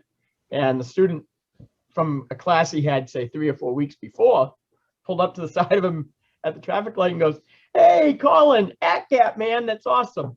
So it really, to him, you know, and I'm in the same mindset as I just want to set the example and be a mentor for as many people as possible. And everything I do, I feel, you know, has to speak that mentorship. It's just a commitment for me personally. I'm not here to judge anybody else or what they do, but for me, that's what I feel like doing.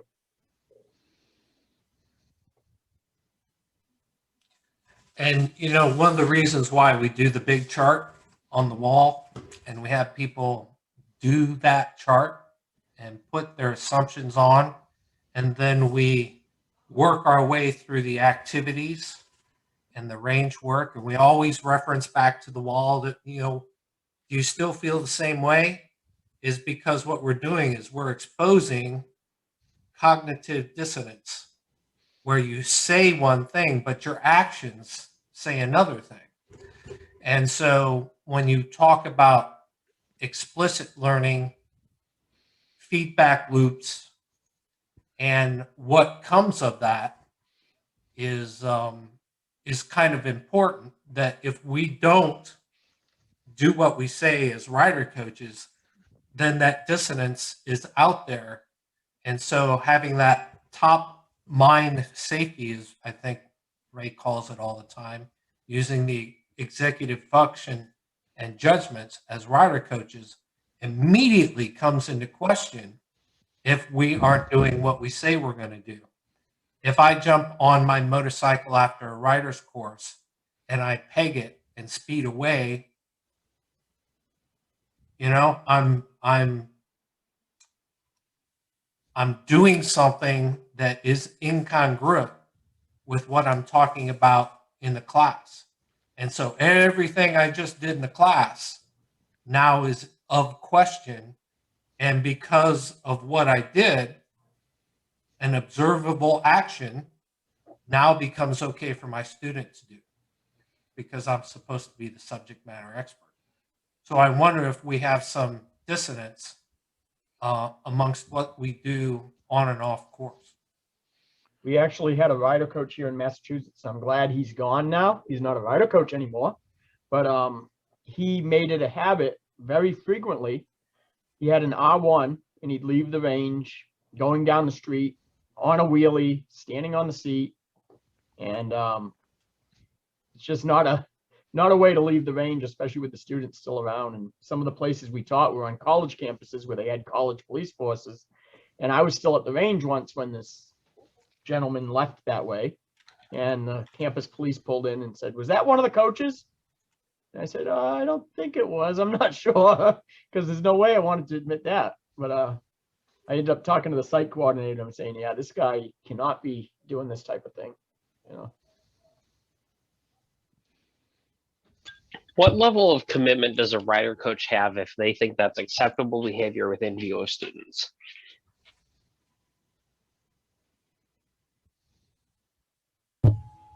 I was just having a relevant to this topic conversation with one of my fellow trainers about a coach applicant that we have in our pipeline. And someone on our spreadsheet had written about this person, not a helmet wearer. And so I was like, who talked to this person? And, you know, what's the deal with this? And he said, the person said they were having trouble completing our secondary written questionnaire because he's not a helmet wearer. And one of the questions on there is about ATGAD, or I don't remember what the specific question was, but he was, so then this applicant was explained that the requirements per the rules of professional conduct are to and from work. And apparently this applicant asked, "We don't have to ride our bikes to work though, do we?" It's like, buddy, I think you're missing the point here. Anyway, so to answer your question, I think people have very much more fluid standards for personal responsibility and lots of other things than perhaps Mr. Don Green and the rest of us do. I'm not trying to throw darts or be judgmental. I'm more just kind of opening this up for discussion. And I will caveat all of this with, you know, there before the grace of God goes I. You know, you can ask any one of the kids that I grew up with, did I always do this? No. It took me a while to get here. It took me injuries to get here. I'm still limping around and I was wearing the gear. So, you know, I'm here to tell you,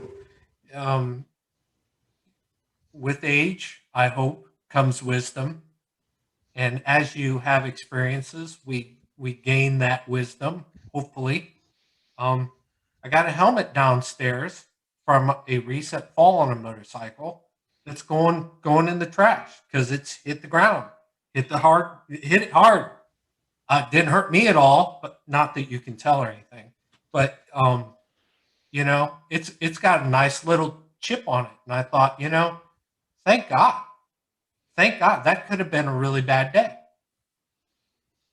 And you know, it was in an appropriate place. It was safely done. It was during practice of a non-standard thing.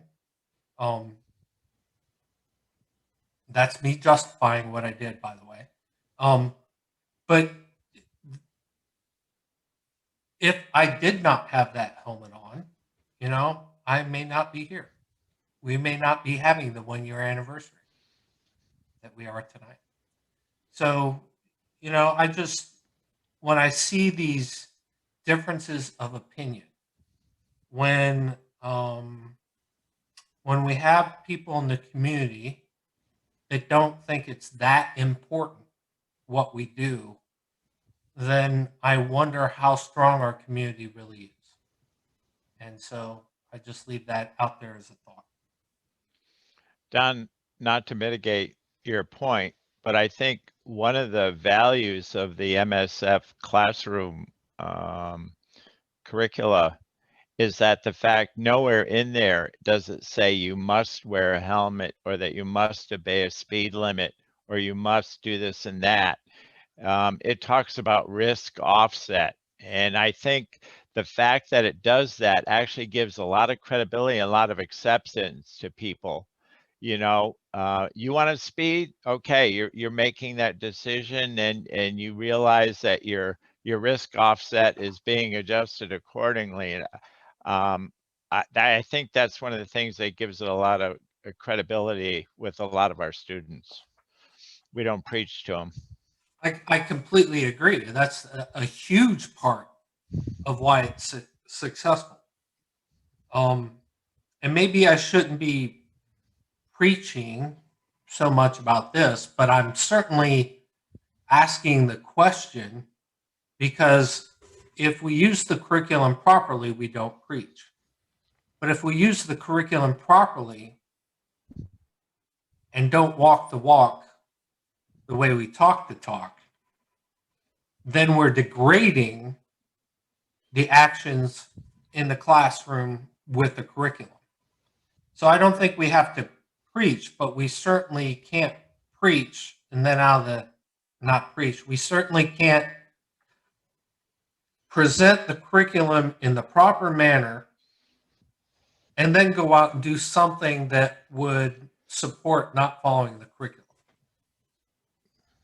Does that make sense? Yeah, agreed.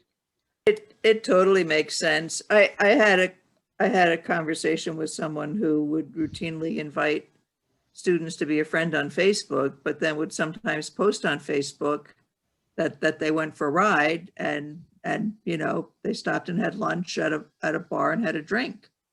And I'd be like, dude, hey, that's not a great idea, but for goodness sakes, don't post it on Facebook. That's like making everything you said in class not count.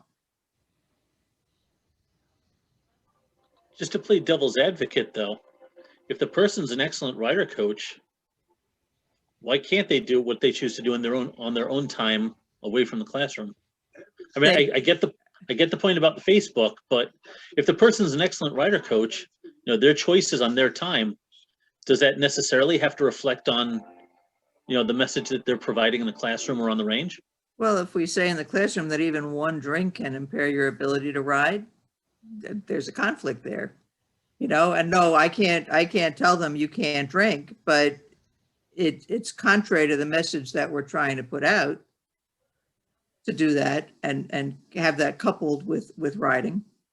Yeah. If he had driven in his car and went to a restaurant and took a picture of his meal with a glass of wine or something, I would have a different response.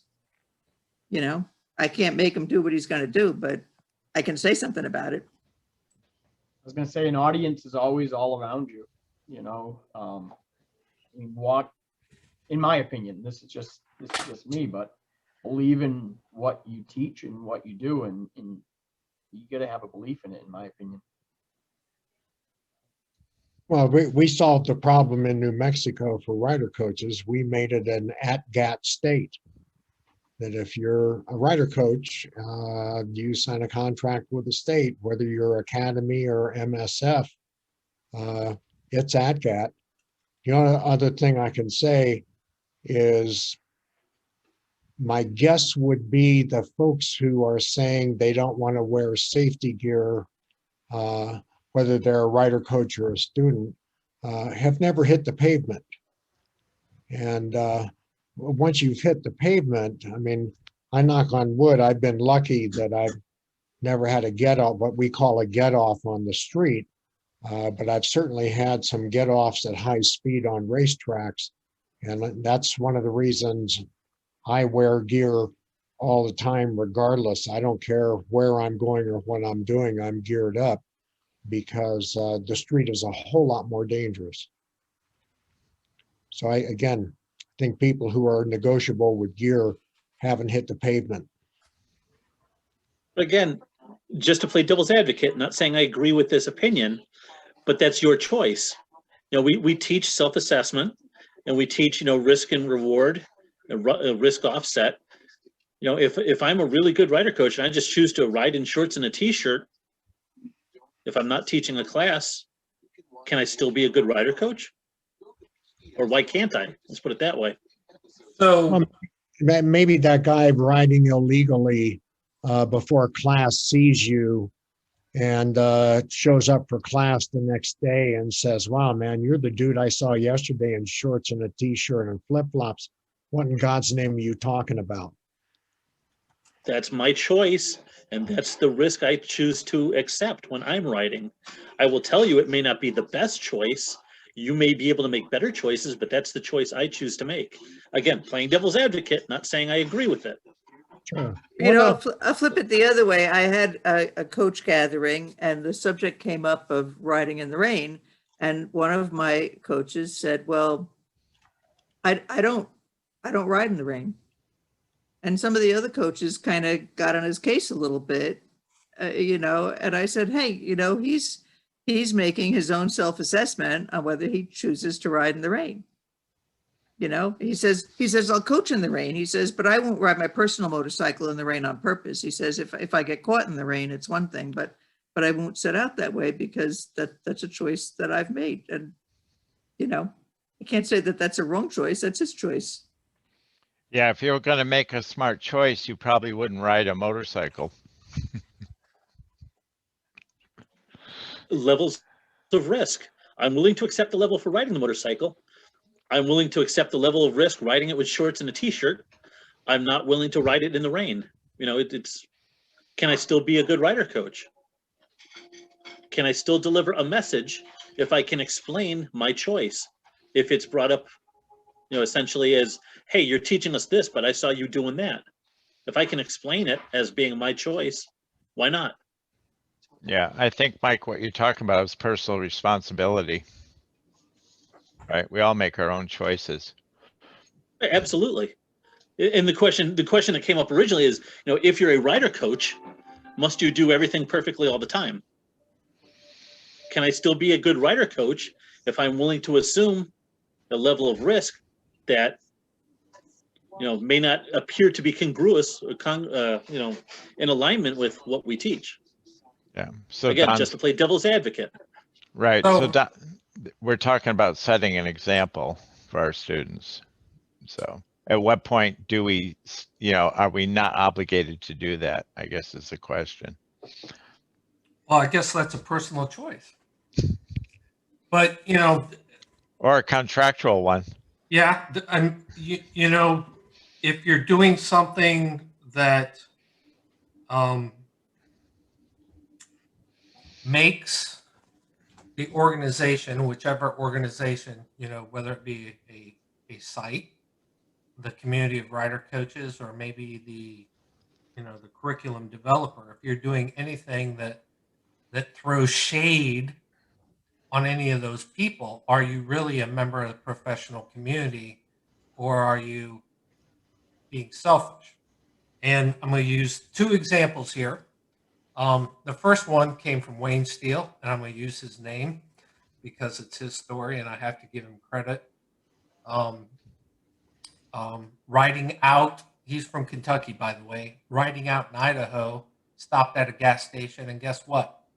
Ran into a rider coach, and the rider coach wasn't wearing this stuff. And the student came back to Kentucky after that ride and happened to mention it to Wayne Steele.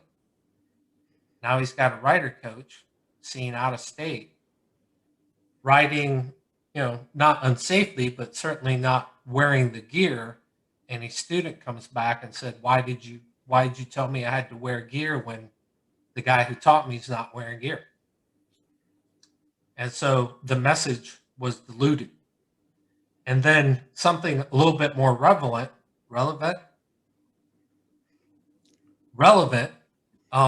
that was on MSF this week, and I seen certainly at least Mark comment. There was an ad for Harley Davidson Riders Academy. I saw that too, and I wanted to bring that up. It wasn't MSF, but it was Harley Davidson Riding Academy, which uses our curriculum, and it was showing us. And I'm betting you're going to. It was showing the student riding a training bike in fingerless gloves and sweats. And how many rider coaches were like, pointing the finger, making judgments, bam, bam, bam. Wait, fingerless gloves and what? Fingerless glove, and the pants she was wearing were like jogging pants. They had like the little tie. They were cloth. They weren't jeans. It's better than leggings, right? Not much.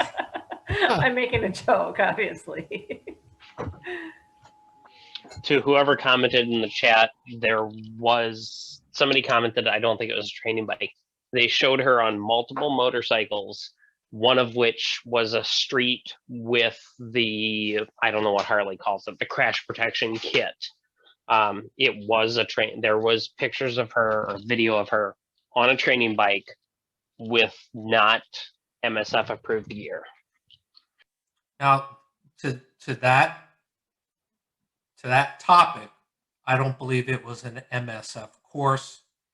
I don't think it was an MSF rider coach, but certainly it gave the impression that these things were okay.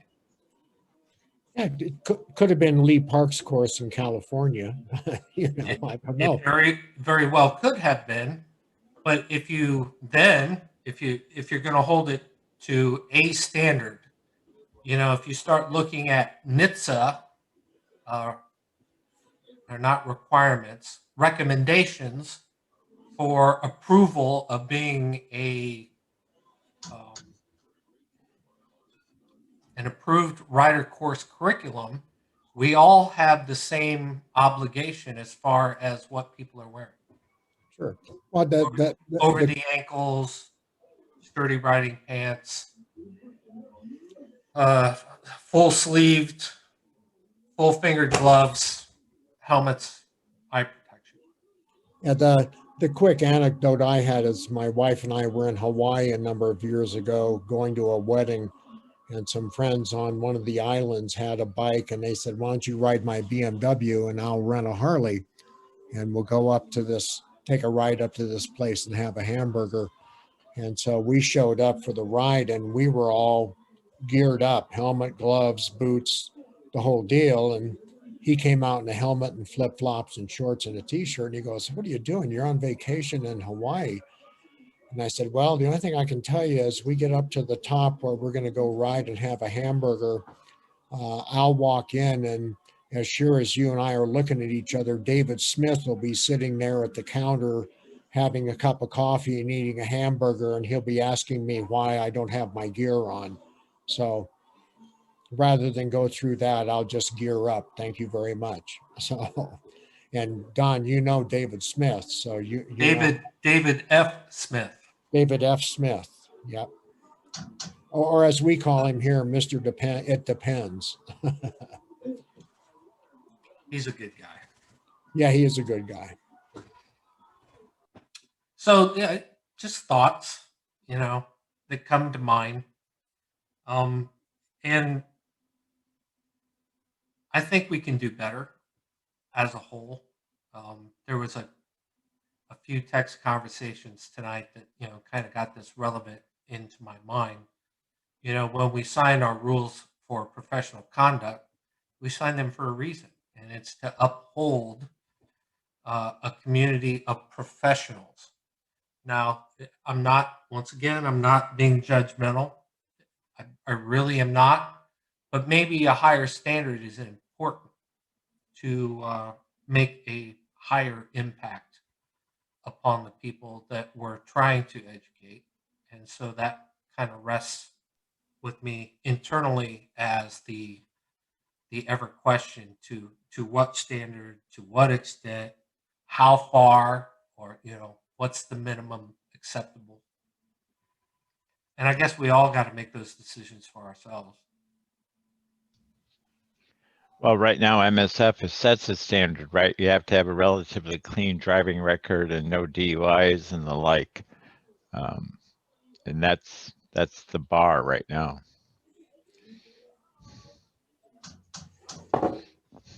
All right, I'm being told by she who rules the universe that dinner is ready. So I'm going to sign off, and thanks again for letting me participate, and we'll see you guys next week. Take care, Murray. Thank you, Murray. Absolutely. I'm heading out as well. Nice to see everybody. And that's why we hold this to about 2 hours, because it can only take so much. Josh, great to see you again. Great to see you, Don, and everybody else. Before anybody else jets out, remember Sunday, the 28th, 8 p.m. Eastern Time, Mark Wise will be presenting professional development on the formal Tribe Talk. Is there anything you want to add, Mark? There's new stuff from the last time you've seen it. And a lot of stuff has been taken out. So Rita will be happier. Awesome.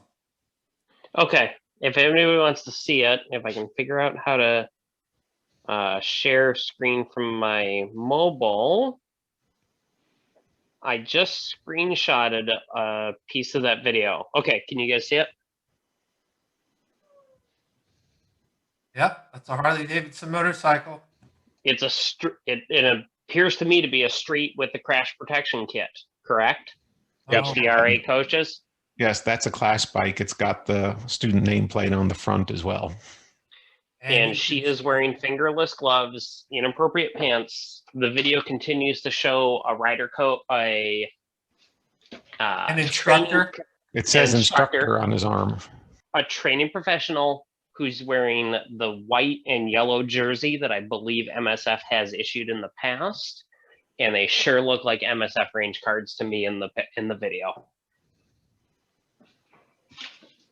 Well, that other company does use cards that are remarkably like MSF range cards from, about 20 years ago. Okay, and that very well could be. I'm not familiar with the other companies, as we're putting it nicely, range cards, but I believe that MSF has issued or sold white on top, yellow on the bottom jerseys to instructors before, correct? Actually, I had not seen that from MSF, but I have seen it in California. Okay, then maybe it is Elite Parks. I could totally be wrong. When it comes down to is, it just puts into question what practices are happening. And to have something like this on a national level, you just have to wonder a little bit. We all know that sometimes when you get people filming and setting things up, that they don't really talk to the professionals. However, once again, that's why we try to do something right every time, all the time, so as not to put ourselves in that kind of predicament where you got, 1,500 rider coaches saying, "Hey." So just an example, I guess. Hey, listen, I hope to see you Sunday. I really look forward to seeing Mark's presentation. I know it was good before, and if there's new stuff and Rita has had a cut on it, it's probably worded much better now. No, Rita hasn't seen it yet. Oh, even better. Surprise. But I've not actually seen it yet. So we'll find out. Well, I'm excited, Mark. I look forward to it because I know it was good content and something that I think we can grow from. So everybody have a nice rest of your week. Stay out of trouble. If you are writing, be safe. Mark, I'm coaching, sorry, I want to interrupt you. Could I ask you to post the link to that early so I could share it early? my That goal might be would enticed. Friday close of business. All right, thank you. Sorry to interrupt you. No, by all means. That's my goal. I don't always meet my goals, but I made the 1 year commitment and we made that. So, hey, yay. Yeah, I can probably do a link, even though it's a work in progress, because that's what it was last time. Even at IRETS, it changed every session. It did, but she's talking about the link to get into the presentation. I'm assuming, like the link. Okay, I understand now. All right. So we'll do that, and hopefully I'll see everybody then, and we'll have the 1 year celebration of Tribe Talk Formal, and then we'll see what next year brings. Thanks for showing up tonight. Love you all. Don't take it the wrong way, and we'll see you then.